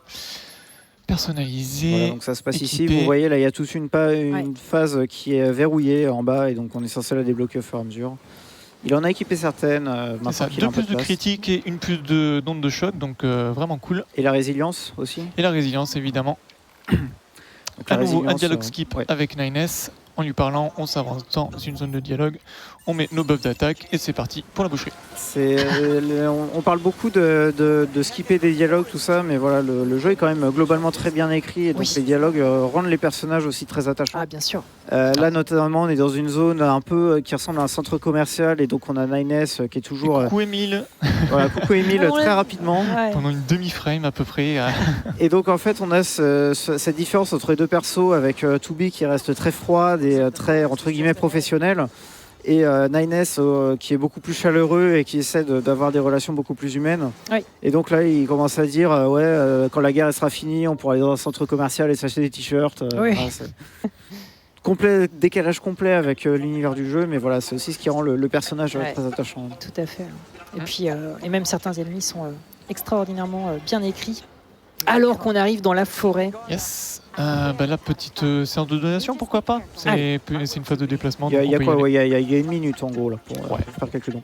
Eh bien, on en a quelques donations, merci.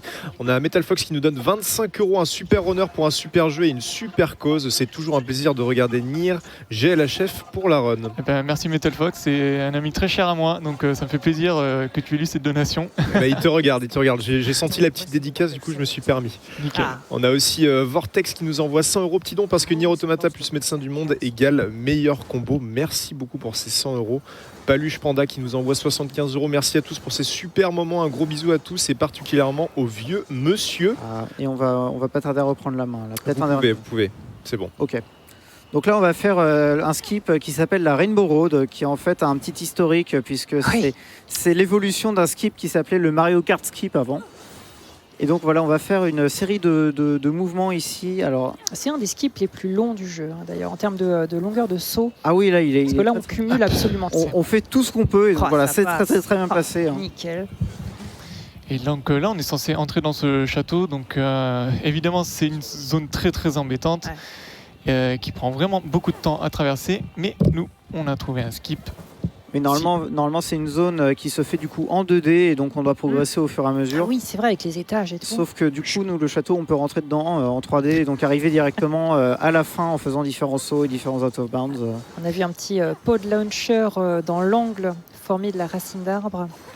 On vous interrompt juste 2 secondes parce qu'on est en effet au courant que les plateformes de dons actuellement sont cassées apparemment. Donc c'est terrible. C'est le feu. On vous prévient dès que c'est vous inquiétez pas. On a des dons nous on en a encore à lire si vous en avez besoin, mais actuellement en effet c'est cassé. Alors c'est au courant. Gardez ça en stock pour d'ici quelques minutes où il y aura une phase assez longue. Vous pourrez même revenir sur Médecin du Monde et tout. Hop, et là, on utilise un petit pot de launch parce que si on y va à pied, Toubi se met à marcher et ça prend vraiment des plombes. Donc l'idée, c'est vraiment de se rapprocher le plus possible de ce berceau. Et donc, on rencontre un nouveau perso qui est A2. Révélation. A2 qu'on verra vers le run C. Oui. Je crois, à partir de C, Qu'on va. Alors non, je chute pas de marque. Je vais pas dire ce qui va se passer. Alors, normalement, un combat assez long, quand même. Surtout que là, on commence vraiment à être under level. Là, on voit le boss est niveau 22, nous on est niveau 12. Mais la vie continue de fondre. Oh là là, oui. On prend un petit peu de dégâts, mais c'est complètement négligeable. D'ailleurs, les critiques, ce sont ces espèces de bruits d'éclats de verre. Ça ressemble à ça. Donc quand on en a là, on est toujours très content. La vie baisse drastiquement. Donc là, il y a eu du double damage boost, il y a eu du taunt, il y a eu du buffer. C'est ça. Et donc ici, voilà, on a fait un saut un peu bizarre parce qu'en fait, il y a un mur invisible. On est censé poursuivre A2 qui s'est enfui vers la gauche. Et nous, on décide de repartir un peu en arrière alors qu'on n'est pas censé pouvoir pour pouvoir justement accéder à ce point de sauvegarde et se retéléporter un peu plus loin directement. Un backtrack, le combat contre A2 qui s'est bien passé. C'est ça, si on passe totalement vers la gauche, donc le chemin normal, on a un dialogue qui dure une plombe, vraiment un millénaire, et ça nous empêche de prendre les points de sauvegarde en allant vers la droite directement et en passant par-dessus le mur invisible. On peut y accéder puisque le dialogue n'est tout simplement pas déclenché. En fait. Non, globalement, ça s'est très bien passé. Et on va retourner au niveau du camp de la résistance. Ah oui, et puis on va aller à la cité engloutie, bien sûr. Voilà. Séquence d'après. Et on va y aller d'une manière peu orthodoxe. Peu orthodoxe, oui, on peut le dire. Et curieusement, extrêmement simple aussi, puisque moi-même, ce qu'il s'apprête à faire, je l'ai fait de manière non intentionnelle dans la première fois que j'ai joué. Ah oui, non, mais il tient vraiment bien Alors, son titre de skip le plus facile à faire. Alors j'espère Alors, qu'en j'ai juste disant fait le ça, je me déclenchement. jinxe pas, mais Oui, mais non, mais j'avais juste fait le déclenchement après la phase derrière pour Ah oui, justement d'accord. accéder à la zone. Mais juste pour passer out of bounds Ah au ouais. début, ça se fait très très facilement. Il suffit de sauter. Ah, globalement, Au bon ça endroit. passe. Mais globalement, c'est vrai que, et ça sur pas mal de jeux, ça se retrouve. Hein. Certains skips ou certains OEB peuvent paraître extrêmement impressionnants parce que tu vois des choses que tu n'as pas l'habitude de voir, mais c'est pas toujours extrêmement compliqué à faire. Par contre, réussir à le caler de façon optimisée sans tomber dans les vides. Exactement. et voilà, un petit saut ici, Et voilà. et c'est tout. Ah voilà. Alors après, ça devient un petit peu plus technique, mais vraiment Et entrer voilà, out of bounds, exactement, ouais. c'est d'une facilité déconcertante. Par contre, se déplacer ici, par contre, c'est un peu plus compliqué parce que voilà, là, on n'a plus de sol. Et voilà, attention, Et voilà, le but, la c'est de grande choper attaque piquée. un trigger obligatoire. Hop, voilà, on a eu le déclenchement de Oh, la cinématique, magnifique. c'est nickel. On tombe dans le vide, Magnifique. c'est totalement volontaire. Le jeu va nous retéléporter ici. Oula. Et on peut faire du coup un deuxième saut, un peu comme le premier, pour accéder à la fin de la zone. Et voilà comment on relie le camp de la résistance à la cité engloutie Voilà. en 15 secondes. L'un des meilleurs dialogues pour moi du jeu où Nines commence à dire ce serait bien qu'on puisse prendre des bains. Voilà. Ah oui. Ah oui, le débat sur l'entretien, Oui, voilà. le nettoyage. Une chouette zone aussi hein, qui montre un côté un petit peu plus, encore un peu plus apocalyptique. Totalement. Hop. Alors, hop. Les Ce ennemis team popcorn. fight s'est bien passé. On backtrack un petit peu pour annuler, enfin, cancel ce dialogue. Et là, on va entrer dans la meilleure phase, celle que tout le monde meilleure attendait. phase. La phase qu'on tease depuis tout à l'heure. Ah, Totalement. Phew. Alors concrètement, ce qui nous attend ici, c'est une phase de shoot 'em up de environ 9 minutes. Donc pour ceux qui nous rejoignent en cours de route, le shoot 'em up, on l'a dit, c'est basiquement que de l'exécution, de la mémoire par rapport à là où les ennemis vont spawn, et globalement assez peu de techniques, soyons très honnêtes. Donc eh bien c'est peut-être le moment où justement on peut lire pas mal de donations. Oui, on va en profiter pour lire des donations, étant donné que la plateforme de dons est revenue. Il y aura, Ah bah il y voilà, aura vous peut-être pouvez, encore un dernier Excellente down. nouvelle. N'hésitez pas à certains trucs, mais- rappeler la cause, rappeler Oui. tout, c'est Tout ok. est sous contrôle. Nous sommes en effet en direct de Speedon pendant 55 heures de speedrun FR qui s'enchaîne tout le week-end jusqu'à dimanche minuit 1h. On verra en fonction des runs bonus.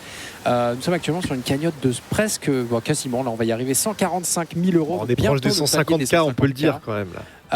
On va vous lire quelques donations, vous rappeler les façons de soutenir l'événement, soutenir Médecins du Monde. Commençons tout simplement par Herbert, par exemple, qui nous dit merci à tous, 100 euros, voilà, comme ça, sorti de sa poche. Merci à Rélis pour les 50 euros à Médecins du Monde. Bravo à toutes les personnes qui participent, continuez, vous êtes les meilleurs.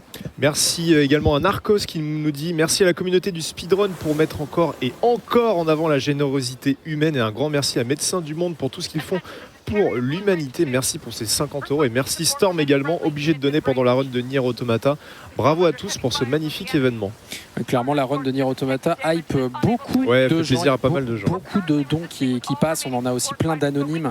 Mais Etelinda nous dit Nier Automata inférieur à 3. Merci pour ce week-end. Merci à toi pour ces 100 euros pour Médecins du Monde. Et Delewen, merci pour ce chouette événement. 100 euros également. C'est beaucoup d'argent. Merci à Pentarou également, dégustation de speedrun de qualité en coupe grâce à vous. La bise au vieux monsieur et à Dame Dame. Salut Pentaro. On a Kédric aussi qui nous donne 100 euros. Quoi de plus beau que le jeu vidéo au service d'une bonne cause. GG à tous, et continuez comme ça. Et on a 350 euros de Bachetan. Petite optimisation fiscale pour donner de la force à tous les runners, les ambianceurs, à monsieur MV, super event, super spectacle, super cause, Fleur. On vous rappelle que 75% de ces dons vous seront exonérés de À vos impôts. condition d'avoir un travail, évidemment. Bien sûr, il faut avoir une vie Ce derrière. qu'on vous souhaite.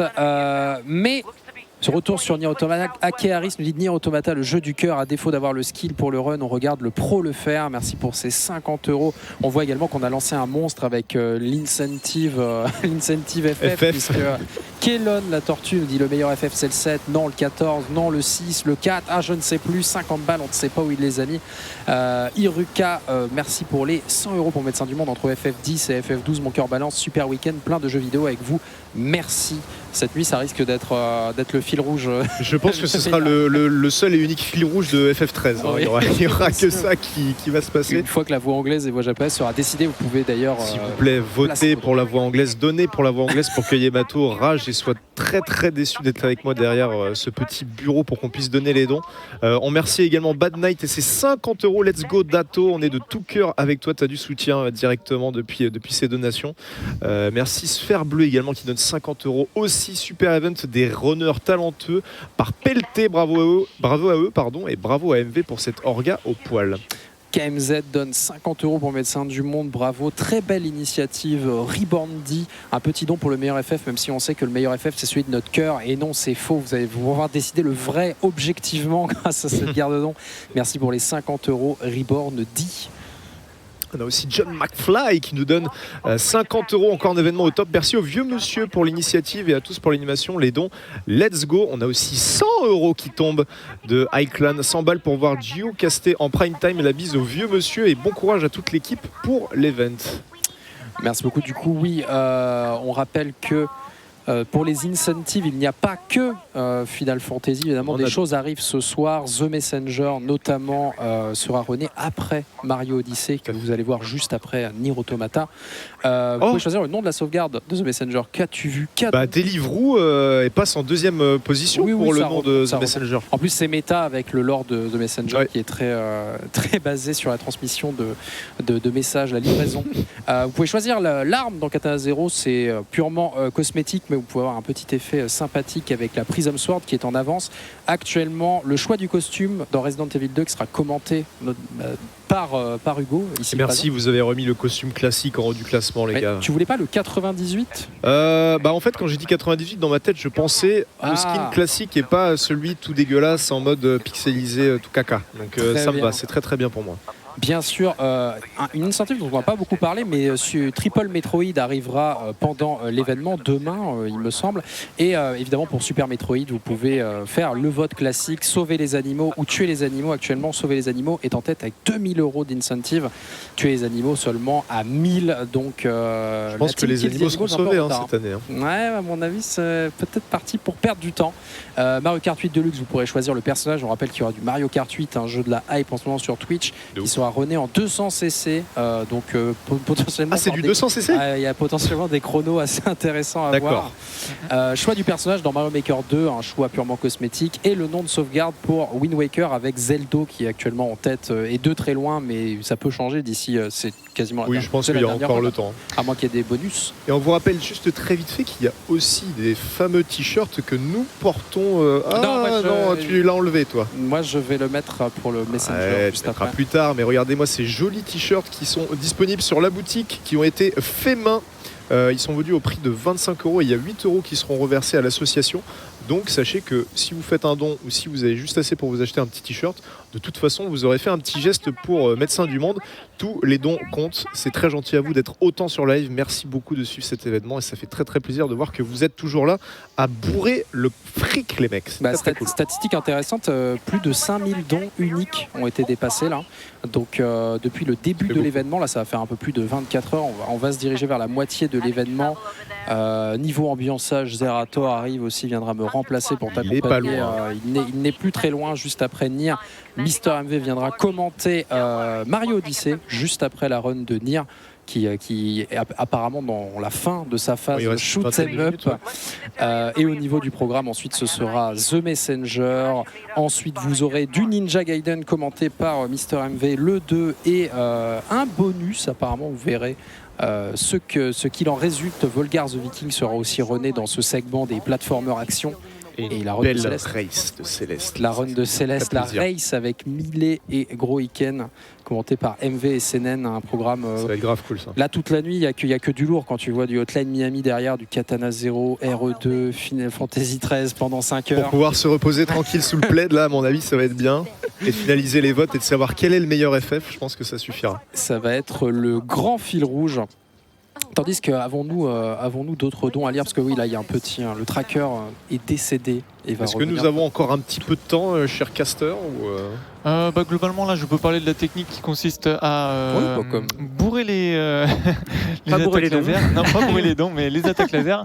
En gros, si on réussit à faire passer le tout premier, on peut totalement enchaîner les deux attaques qui suivent sans temps mort. On n'a pas du tout besoin d'attendre que le viseur se recale et que le monstre rouvre de nouveau sa bouche. Et donc à ce moment-là, là vous voyez peut-être qu'il y a aussi Pascal, du coup la machine du village pacifiste, ouais. qui nous a rejoint. Ouais, c'est Pour nous aider. le drone un petit peu plus gros que la moyenne là, qui est juste derrière. Exactement. La Et le machine boss dissidente. derrière en fond a aussi changé de forme. Ouais. Car ce n'était pas sa forme finale. Bon, et toi, Dato, c'est quoi ton FF préféré? Ah non, très belle question. Au secours. J'avoue que là, on peut meubler pendant un très moment, mais le 10 pour toujours. Ah ouais. Ouais, c'est mon premier, donc Ouais. forcément C'est le FF du cœur, on appelle ça. très très bien placé dans mon classement des jeux vidéo préférés. On voit le cancel de boulettes depuis tout à l'heure, mais en vrai, les attaques sont pas extrêmement dures. Non, c'est un petit peu le problème de cet espace, c'est que c'est pas difficile, donc la concentration demandée n'est pas énorme pour vraiment être optimale. À la limite, ce qui pose problème, ce sont les petites phases de boss. On en a déjà eu une pendant les phases de donation. Ça consiste à un gros noyau entouré de tout petits noyaux. On doit d'abord détruire les petits avant d'attaquer le gros. Et le problème, c'est que on peut attaquer généralement que 2 noyaux. Donc tout à l'heure, c'était en bas et en haut, et pas ceux sur les côtés. Donc il faut attendre que les noyaux tournent pour de nouveau les attaquer. Mais là, on arrive à un nouveau noyau et on ne pourra attaquer que ceux sur les côtés, donc à droite et à gauche. Mais t'avais pas dit qu'en plus il y a un peu d'aléatoire là dans ces noyaux? Totalement. Là, par exemple, on va détruire les deux. Ouais. Il va y avoir une rotation, mais il y a moyen que par exemple ceux qui sont en bas et en haut continuent d'être en haut et en bas. Donc là, voilà, mauvaise rotation par exemple. Ils sont en bas. Donc notre pod, le nouveau modèle qu'on avait utilisé, c'est là où il sert un petit peu à attaquer ces noyaux quand ils sont en bas, mais c'est forcément beaucoup moins efficace que quand ils sont sur le côté. Voilà, comme on dirait dans Pokémon, ce n'est pas très efficace. Totalement. C'est faute de mieux, on utilise cette méthode et clairement pas efficace.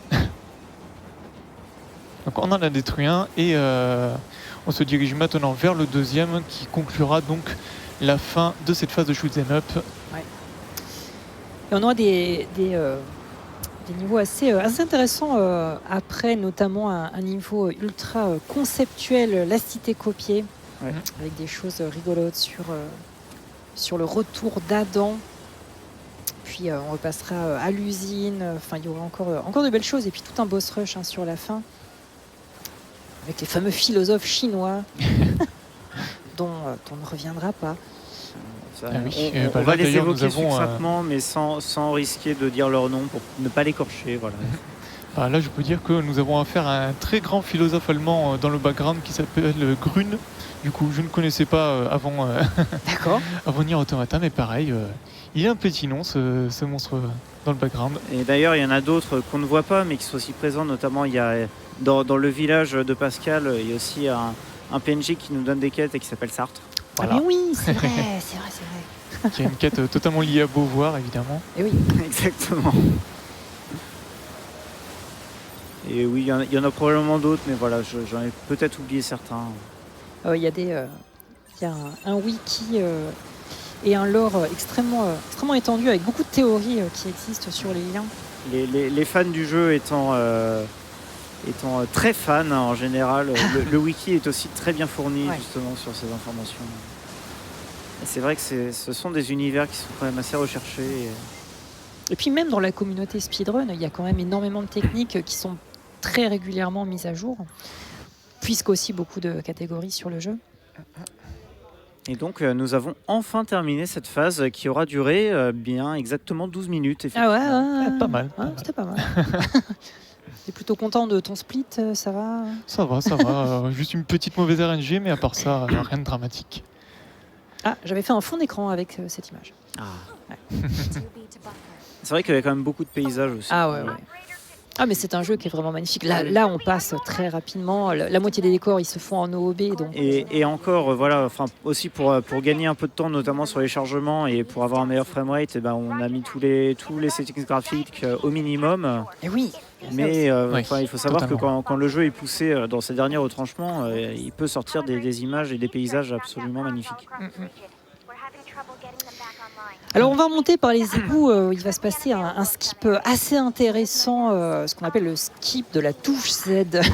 Exactement, ça va être un des rares endroits pour dire qu'en tout il y en a deux, où je vais utiliser donc mon clavier. Depuis tout à l'heure je joue à la manette, mais le clavier, comme tu dis, on va utiliser la touche Z, parce qu'avec la touche Z on peut aller tout droit. Avec un joystick c'est extrêmement dur d'aller tout droit à 100% sans donner un angle sur le côté. Donc là on appuie sur la touche Z, on vise un bon angle avec la caméra, et enfin, hop, non c'est pas passé, voilà, on fait une attaque. Et on passe au travers du décor pour rejoindre l'ascenseur de la cité copier. Voilà, c'est nickel. Alors c'est assez impressionnant, c'est assez visuel et en fait ça permet de gagner une trentaine de secondes alors que normalement on est censé sortir des égouts, faire un détour dans le cratère pour accéder à une autre entrée qui du coup nous donne accès à cet endroit. Et donc d'un point de vue scénaristique, ce qui s'est passé, c'est donc Nines nous avait aidé à du coup détruire l'énorme machine Grune. Oui. Et suite à quoi il s'est fait kidnapper par Adam qui du coup nous attend dans cette cité copiée qui est toute blanche partout, et donc il va encore se passer des choses, on va pas faire les choses normalement pour changer et on va voir ça tout de suite. Donc normalement là on va avoir un combat de boss qui va se faire en 2 phases et notamment on va pouvoir skipper la première phase. C'est ça, encore une fois avec la méthode du clavier basée sur le même principe. On appuie sur la touche Z, on vise un bon angle et on espère passer out of bounds. Et la souris, c'est chez vous. Ah, la souris, c'est normal du coup par rapport au jeu. Voilà, nickel. Et voilà. En fait, quand on rentre dans la zone du boss, la zone derrière soi se ferme. Donc évidemment, on n'est pas censé du tout aller en arrière. Ça nous permet d'y retourner, voilà, pour... vas-y. Hein, oui, donc en fait, alors je demande quand même une confirmation, mais ce que tu vas faire, c'est aussi un genre de dialogue skip, un peu comme ce qu'on a vu tout à l'heure. Exact. Où en fait, on va appeler l'ascenseur, on va rentrer et ressortir de cet ascenseur avec un timing assez précis au niveau du dialogue, ce qui va nous permettre en fait de skipper la première phase du combat qui se déclenche avec un dialogue. Et donc en fait, normalement, cette première phase du combat contre Adam est invincible, on ne peut pas le battre. Exactement. Et là, ça nous permet de raccourcir totalement ce dialogue. On gagne globalement une bonne minute entière en faisant ce skip. Et c'est très intéressant parce que c'est pas une zone du jeu. Quand on le fait de façon casu en découverte, c'est pas une phase de jeu qui est forcément très longue, mais c'est épatant de voir que dans une si petite arène, il y a autant de techniques, de micro-optimisations qui ont été trouvées pour réussir enfin à faire une partie skippée.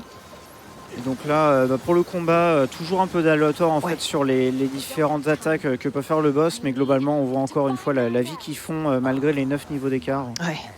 Donc là, c'est suffisant, le dialogue s'est déclenché, donc on n'a pas besoin de lui infliger plus de dégâts. Voilà. Et là, par contre, on va devoir le tuer entièrement. Ce boss est plutôt embêtant parce qu'il a certaines attaques où il peut se rendre totalement invincible. On en a une tout à l'heure, donc globalement on va espérer que ça ne sera pas le cas de nouveau ici dans cette dernière phase. On bourre les doubles damage avec toujours nos augmentations qui ont duré malgré la cutscene. Et voilà, c'est fini. C'est allé très très vite. Assez visuel. Hein, Ah oui, surtout avec la gerbe de sang rouge rouge écarlate sur le décor. Sur le plan, ouais, totalement. Et donc cette fois, Adam est bel et bien mort, enfin. Et donc désormais, son petit frère Eve va chercher à se venger, va essayer de nous tuer à son tour plus tard dans le jeu. Yes, totalement. Là, ça a été très rapide, mais en gros, on a fait un dialogue skip. Il y a eu un dialogue skip, pareil que tout à l'heure, en gros, on a parlé un PNJ et on s'est avancé dans la zone qui trigger normalement un dialogue. Et encore une fois, le jeu ne cumule pas les deux. Donc il choisit de skip le second. Et on peut donc se diriger vers l'usine sans aucun souci. Peut-être en profiter pour faire quelques lectures de dons. Oui, tout à fait. Oui, tout à fait. Nous avons notamment Styx, donnons de l'argent ensemble. Par contre, je ne sais quoi choisir entre FF9 et FF14. Et les coups durs. Merci pour les 25 € à la bidoire. La guerre de dons est partie dans tous les sens. Là, c'est la guerre. Que celle, merci pour les 50 €. Merci pour ce marathon. Gloire à l'humanité. Merci beaucoup. Merci Glory, également Lala pour ces 100 €. Merci beaucoup, bravo pour cet événement et merci pour le speedrun de Nier Automata et merci aussi Exterial pour tes 50 €. Big up Dato, tu nous rigoles avec ces beaux OOB et tout ce skill. Big up médecin du monde et Speedon. Merci Bad Night pour les 50 €. Let's go Dato, on est de tout cœur avec toi. Merci Bad Night, encore un ami à moi. Ça fait super plaisir. Ils sont tous là. Merci Super Bleu, Super Event, des runners talentueux par PLT, bravo eux, bravo MV pour cet orga au poil. Merci beaucoup pour ces 50 € Super Bleu. Merci aussi Arla pour tes 50 €. Un don pendant le dernier jeu que j'ai découvert, l'excellent Nier Automata. Félicitations à tout le monde. Gizmore 100 €. Merci, des bisous de la part d'un viewer plein écran, les meilleurs. Merci beaucoup, ça fait plaisir. Énormément de dons de 100 € anonymes, sans message. Merci beaucoup Forerunner, Michael. Ça fait super plaisir, merci les gars. Et donc pour les donations, si vous rencontrez des soucis pour les donations, on est au courant. Il y a des choses qui sont en train d'être push et poussées sur le site. Il y a des soucis. Ça va être réglé, c'est en cours de réglage. Voilà, tout simplement. On vous tient au courant. On vous tient au courant, mais normalement, vous pouvez faire des dons si vous faites du F5. Ça, on en a des nouveaux, donc c'est possible. Ouais, c'est les viewers qui ont damage glitch, la barre de dons. Ça arrive assez régulièrement dans les événements. C'est bon signe en général. C'est souvent bon signe, oui, globalement. Et donc on arrive dans l'usine à nouveau, donc la zone qu'on avait vue au début. C'est ça. Et là, donc je peux profiter de mon rare moment de pause, puisque là on doit attendre ce PNJ. Ah oui, il faut attendre qu'il arrive. Ouvrir la porte et on peut rien faire. Mais c'est pas plus mal. Et donc Dato, l'usine qui est un endroit que tu redoutes particulièrement, car il va y avoir plusieurs tricks qui vont être assez tendus. Exactement, ça va être un très très gros serious time. Encore une fois, j'espère que j'aurai tout. Oh, t'inquiète pas, jusqu'à présent tout s'est très bien passé, donc je suis très confiant sur la suite. Le but étant de rejoindre une salle dans laquelle certains rituels sont effectués. Et dans cette salle, il va falloir non pas déclencher le combat, mais faire un OOB au fond pour atteindre un ascenseur et déclencher l'ascenseur à distance. C'est ça, on va arriver dans une salle remplie d'ennemis. Donc ce qu'on est censé faire en temps normal, c'est buter un certain nombre d'ennemis et enfin l'ascenseur au fond de la salle se déclenchera et on pourra l'appeler. En allant out of bounds, l'ascenseur se déclenchera directement, ce qui fait gagner beaucoup de temps. Voilà, donc on va le laisser se concentrer, peut-être qu'on va commenter un petit peu ce qui va se passer, mais globalement on va laisser l'action se dérouler pour qu'il puisse se concentrer correctement. Non, vous pouvez commenter, il n'y a pas de souci. Ah, ça marche. Un moment très solennel, très oui, ésotérique. En fait, on se rend compte qu'en fait, il y a une secte de machines qui s'est formée du coup dans cette usine. Donc voilà, on a bien réussi le out of bounds. Alors le premier out of bounds, donc c'est déjà une première chose. C'est déjà une première chose, en effet. Donc là, l'ascenseur s'active, on appuie sur le bouton pour l'appeler. En attendant, on se fait quelques robots sur le chemin. Ils viennent nous attaquer, donc voilà, on va essayer de les nettoyer. Quand on est passé devant la première fois, les yeux ont commencé à devenir rouges. Allez Pascal, rentre dans l'ascenseur. Allez Pascal, on est obligé de l'attendre. Et donc là, Nines n'est pas avec nous, on a oublié de le signaler parce que suite à son kidnapping dans la cité copiée, en fait, il est resté à la station pour justement faire différents check-up. Cependant, ici, il nous rejoint parce qu'en fait, il a piraté une machine depuis la station lunaire. Pour continuer à nous accompagner comme il peut. C'est pour ça que son corps n'est pas tout à fait le même. Alors là, de nouveau, on fait un out of bounds parce que normalement, on ne peut pas reprendre l'ascenseur pour retourner dans la salle précédente. Mais là, ce out of bounds nous le permet. Voilà. Et donc, là, ça va être compliqué. Je vous laisse prendre le relais sur la prochaine salle. Vraiment, concentration maximum pour moi. Donc en fait, ce qui va se passer, c'est qu'il va repasser out of bounds. Et donc, ce qu'il va faire, c'est essayer d'atterrir à un endroit précis pour déclencher un trigger, comme il l'a fait plusieurs fois auparavant, sachant qu'il a une très petite marge d'erreur parce qu'il va se refaire téléporter par le jeu à l'endroit où il était au début. Bon. Zut, j'ai eu le trigger mais je l'ai fait malheureusement trop tard. D'accord. Donc du coup, on n'a pas été retéléporté en hauteur, donc ça implique que je vais faire le chemin à pied. Alors, tant pis. Oui, enfin c'est déjà un gain de temps par rapport à faire le truc normalement, mais là du coup c'est une vingtaine de secondes par rapport à la strat optimale. De mémoire, tu m'avais expliqué ça. C'est ça, ouais. Peut-être un petit peu plus, mais... Oui, 20-30 secondes. Alors là, il faut vraiment que je fasse gaffe à ces presses. Je me fais avoir, c'est one shot. Oui, c'est vrai qu'on les avait pas vus, mais c'est un moment assez pénible. Tout à fait. Ouais, parce qu'il faut charger. Et c'est pour ça qu'en fait c'est long et que du coup on cherche à skipper cette partie-là. Et puis on en avait parlé en plus tout à l'heure de la phase avec la vue 2D. Ça me permet de voir plus de séquences de gameplay variées, c'est pas plus mal. tout est fait exprès, bien sûr. Voilà, donc quand les autobandes sont bien réussies, en gros, on arrive totalement à ce point-là. Et ensuite, on peut donc se diriger vers le boss de l'usine. Oui, c'est ça, ça a duré moins de 30 secondes. Hein. Et donc le boss de l'usine qui va être Oui. un robot de type un peu araignée, une boule araignée en fait. Oui, c'est ça, c'est une sorte de sphère. Mais qui peut se transformer un peu en araignée. Ouais. Et qui du coup s'appelle Soshi, qui est du coup la première référence à un philosophe chinois C'est ça. dont nous tairons le nom. Oui. Puisque voilà, je n'ai pas mon master en prononciation chinoise. Ah, je te jure, hein, c'est Caster, hein, c'était mieux avant. Hein. Ah, ça révisait avant, hein, attention. Il était calé en philosophie et tout. Ah, il se passe un truc rigolo en plus avec Sushi. Exactement. Alors dans cette première phase, il est totalement invulnérable. Il y a un champ de force qui traîne au-dessus de lui. Et donc on aura beau l'attaquer, il ne prendra aucun dégât. Donc ce que l'on fait, c'est qu'on se place out of bounds et on entendra le signal que son champ de force tombe en même temps que le courant de l'usine. Et là, on pourra commencer à le bourrer de damage.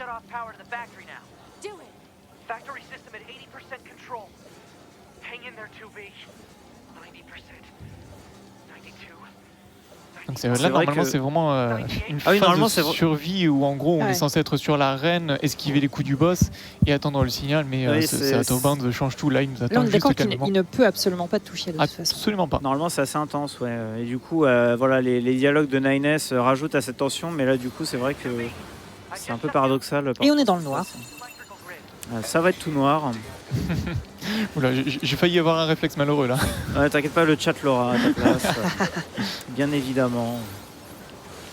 Désolé à tous ceux qui vont se faire time out à cause de ça. Avec barre de vie qui a fondu, c'est fini. Ouais, voilà. Même pas besoin de rappeler les techniques de double damage glitch, notamment. Ça allait très vite et on va retrouver dans très peu de temps quasiment le même boss, mais dans un environnement assez différent, avec des attaques totalement différentes également. Oui, et une autre différence, et je pense que du coup c'est dû au scaling en fait dont j'avais parlé au tout début de la run, puisque ce boss, Soshi, était niveau 30, et le boss suivant sera, je crois, niveau 27. Ah mais oui, exact. Ce qui n'a pas grand sens en termes d'évolution dans le jeu, puisqu'on s'attend à avoir des ennemis de plus en plus puissants. Mais du coup, je pense que voilà, c'est dû au scaling de certains ennemis du coup, qui a lieu dans le jeu. Pour donner cet effet plus impressionnant de Major Boss. Alors qu'on va revoir même... le même out of même bounds OB qu'on avait vu au tout début. Le prologue, exactement. Le long de la fonderie. Ceux qui s'en rappellent. Exécuter un petit peu de manière différente, parce que le problème, c'est qu'on a des ennemis qui traînent autour.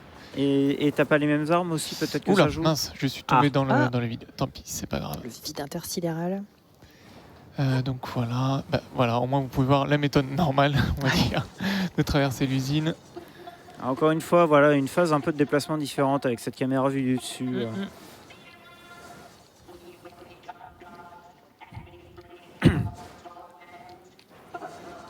Et donc voilà, là on va commencer à arriver vraiment vers la fin du jeu. Où alors c'est pas vraiment un boss rush, mais en gros on va enchaîner des gros ennemis quoi. Voilà, on va enchaîner des gros ennemis. En fait, ce qu'on appelle boss rush, c'est en général c'est un peu quand tu revois les mêmes boss que tu as vu tout au long du jeu. Ah oui. Non, alors que là voilà, c'est juste qu'il y a 2-3 gros ennemis qui vont s'enchaîner suivi du boss final. Ah, d'ailleurs on n'a pas parlé de la technique avec l'autodestruction. Totalement, oui. Puisque tout à l'heure on parlait donc du skip avec la touche Z, mais on voit cette autodestruction qui s'active pendant quelques frames à l'écran. Alors normalement, il faut savoir que l'autodestruction, ça se fait en pressant les deux sticks analogiques. Toi, tu fais ça de façon un peu différente, parce que tu peux nous parler de ta manette un peu chelou. Un peu chelou, en effet. Sur les DualShock 4, il y a une extension qui existe, qui en gros se branche sur le port de la manette.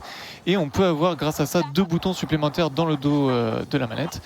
Et pour effectuer ce qu'on appelle ici le spear dashing, donc c'est cette méthode de déplacement qui est actuellement la plus rentable à partir du moment où on a la lance. C'est pour moi beaucoup plus agréable de cette manière d'avoir des boutons dans le dos de la manette. C'est une espèce d'extension de manette PlayStation qui permet d'avoir le même type de gâchette qu'avec la manette Xbox One Elite. avec les petites... Et il y a aussi ça sur le Steam Controller. Steam Controller, ouais, que j'ai jamais essayé, tiens. Bah, j'en ai eu un, c'est pas trop mal, mais c'est Ouais. vrai que les deux énormes trucs tactiles, bon, c'est Ouais. mitigé. Mitigé sur 20. Allez, on commence le boss rush par une série assez impressionnante de robots. Celui-ci est un peu embêtant, il m'attaque, c'est pas grave. Petite esquive. Donc là, un boss qu'on fait en 2D hein, et qui va se faire ridiculiser. Ouais. Une fois qu'on arrivera à l'atteindre, puisqu'en fait, on a des vagues de robots qui du coup foncent vers nous et nous empêchent de progresser. Donc on est obligé de les détruire comme ça, puis on va avoir le boss au bout. Et puis certains ont des boucliers, donc on est obligé de bourrer ça avant de casser la défense. Ouais, globalement, tout le monde prend très cher. Hein. Ouais. C'est ça. Une véritable boucherie. Très bien. Hop, il y en a qui en spawn dans mon dos, c'est pas un problème, voilà. Ah oui, il y a 1000. Attends, j'avais jamais fait le lien. Et voilà, ça c'est plutôt bien passé. On enchaîne directement. Avec Roshi. C'est ça, qui ressemble énormément au boss précédent. Hein. Ouais. Sauf se dire. qu'il y a des phases en plus, Ouais, puis c'est des attaques oui, qui sont électriques. de l'électricité, voilà. Oui, d'ailleurs, on a vu la barre de vie qui a pris cher, qui a repris tout de suite un peu de soin. Donc voilà, là il est niveau 28 comparé à Et oui, comparé à tout à l'heure. Soshi qui était effectivement. niveau 30. Parce qu'il prend très cher. Est-ce qu'il va aller dans les airs ou pas? Non. Même pas eu Il y le en a temps, plus. parfait. Même pas le temps, donc voilà, Nickel. très bon combat. Ouais, parce qu'effectivement, après, le Roshi peut faire des phases dans les airs, Voilà. dans quel cas le damage glitch ne fonctionne pas, donc il faut se mettre sur la pente qui est un petit peu sur le côté. Et là, paf, pastèque.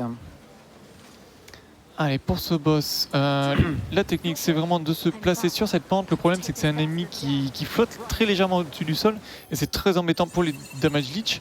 Sauf que en étant en pente, ce problème disparaît totalement. Paf. Et d'ailleurs, j'ai plus le nom de celui-là.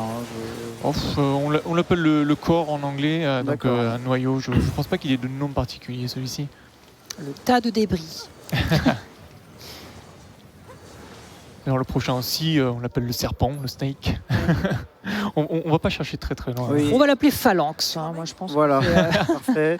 Et donc, ce boss qui peut troller un peu, puisque en fait, on va devoir l'attaquer pas très loin d'une barrière dont on avait parlé au début, où on avait fait un petit out of bounds au lieu de devoir pousser un cube. Et en Oui. fait, ce boss, on doit d'abord lui tirer dessus. Et à un moment, il y a son noyau qui se révèle. Et c'est possible que le noyau, en fait, il atterrisse sur la barrière, auquel cas on peut pas trop l'attaquer. C'est rare, mais ça peut arriver. Ça peut arriver, c'est tombé tout à l'heure en entraînement. Ah oui. Ouais, donc comme on est en marathon, évidemment. Après, La marathon j'ose espérer luck. que ça ne va pas tomber 2 fois dans le même jour quand même. En tout cas, never happened before. Hein. Ah bah si, du coup, c'est déjà arrivé une fois. Ouais, mais 2 fois d'affilée. Ah oui, oui, oui. Nina! It seems the machines on the network have gone berserk. They've sealed off the entrance to the village and are trying to hold them off. But with these buses, there's only so much we can do. Let's take these guys out first. Et le voilà. Exact. Hop. Allez, on le provoque, on met les damage glitch. Caméra qui est un petit peu aux fraises, hein, c'est toujours le cas sur Toujours ce, sur ce boss, ouais. boss-là. Ah, donc là, voilà, Ah, il est bien super. tombé. Nickel. Noyau qui tombe pile devant nous. Et voilà. On a même eu le temps de claquer un petit dialogue skip en parlant avec Néné. Ça a été extrêmement furtif, mais c'est possible. Et ça Quel nous permet de talent. rejoindre le boss un petit peu plus vite. Il va concrètement spawn avant qu'on arrive. Tandis que si on n'avait pas skip, on aurait attendu un petit peu à la zone du boss. Et il serait apparu sous nos yeux. Et donc, on va entamer le combat contre le boss final. Qui Et est bah donc voilà, Eve, c'est ce que j'allais dire. Dont j'avais parlé auparavant. Le temps passe vite quand on s'amuse, sauf quand il y a 10 minutes de shoot 'em up. Et quand on skie. Boss de fin. Alors. Ça va aller très vite. Hein. Au début notamment, le but va être de lui faire un certain nombre de dégâts pour éviter. Oula. Ah là, J'ai pu éviter, tout va bien. pour éviter des phases de plateforme qui sont un petit peu pénibles. Ouais, et on l'a totalement skip. On a eu assez de dommages et une bonne Parfait. Voilà. RNG. Parfait. C'est toujours une bonne nouvelle. Ça compense un petit peu certains skips qui ont eu du mal à passer. He's absorbing the life force of whatever's left on the network. Et donc, quelque chose qu'on avait expliqué quasiment au tout début de la run, c'est que ça va être sur la dernière phase de ce boss. Il va être en l'air et du coup, on ne pourra plus utiliser sur la fin du combat tout ce qui était damage glitch et compagnie, puisque ce sont des techniques qu'on est obligé de faire avec les épées et donc au sol. Donc en fait, jusqu'à présent, la barre de vie fond énormément, mais sur la dernière phase, ça va devenir tout de suite beaucoup plus poussif puisqu'on aura beaucoup moins de moyens de lui faire beaucoup de dégâts. C'est ça. La stratégie optimale étant, si possible, d'obtenir une autodestruction qui fait d'énormes dégâts, mais c'est aussi très risqué. On va la tenter. Allez, on est là pour le spectacle. Ah oui. Premièrement, le BC a un certain seuil de santé. Et puis après, on va essayer de claquer l'autodestruction.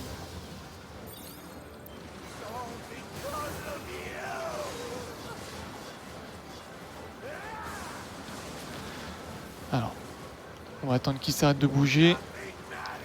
Ah zut, c'est pas passé. Tant pis, on va pas la faire, je pense. Allez, on bourre avec le pod, du coup.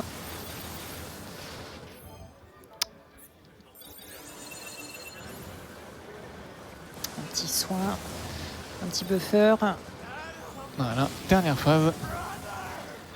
Voilà, et donc là, que ce soit le boss qui est en piteux état, mais il nous met nous aussi en piteux état, et donc vous allez voir des choses assez intéressantes sur l'interface, encore une fois.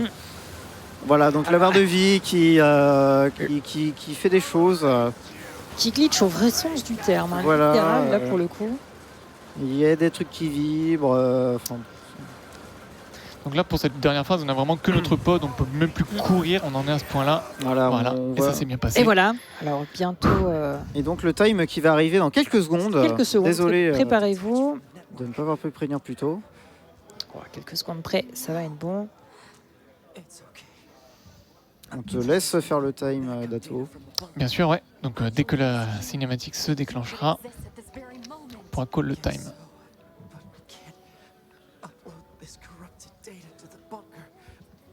Tu seras pile dans les temps. Ah oui, c'est vrai. Et time. À 1:34 et 25 secondes. Flowers for Machines. Eh bien, GG, Dato. Bon, alors, on va faire l'interview. Réaction à chaud. Réaction à chaud. Waouh. Eh ben, c'était intense. Eh oui. Je vous avoue, c'est mon premier marathon, donc grosse pression. Mais même s'il y a des choses qui ne sont pas passées, je suis très content de ma run au final. Et globalement. Franchement, c'est resté très fluide, même s'il y a quelques petites choses qui ne sont pas passées comme prévu. Les backup strats sont globalement bien passés. Puis on a vu pas mal de séquences de jeu. Du coup. Oui, et puis je veux dire, on aurait pu ne pas mentionner qu'il avait raté des trucs, on s'en serait même pas rendu. C'est ça, totalement. Je suis un peu trop honnête parfois. Oui, non, mais on l'est tous. On est tous perfectionnistes. C'est le problème. Ouais, du coup, Nier Réplicante, le remake, fin avril, tu vas le doser ou pas ? Niveau speedrun, ça va dépendre des stratégies parce que là actuellement l'original il dure quand même 3 heures, c'est pour moi une durée beaucoup trop importante pour un speedrun, mais si Nier Replicant, le remake donc, est tout aussi cassé que Nier Automata, parce que franchement on a vu des trucs assez incroyables en termes de speedrun, on a passé beaucoup trop de temps out of bounds, beaucoup trop de bugs, beaucoup trop de glitch. Donc s'il conserve ces mêmes qualités, ouais, pourquoi pas. Allez, si on peut le Mais d'après ce que je comprends, tu vas quand même déjà doser le jeu de manière standard. Bah oui, bien sûr. Alors j'ai fait déjà l'original, mais je referai également l'original, le nouveau, le remake, avec plaisir. Très grand plaisir. Écoute, merci énormément, bravo pour ta performance, bravo d'avoir réussi à commenter autant pendant que tu jouais. Merci à toi, Dio, pour les commentaires, très intéressants. Et puis on va rendre l'antenne du coup à Shiseiyu et Hugo Délire. Merci encore.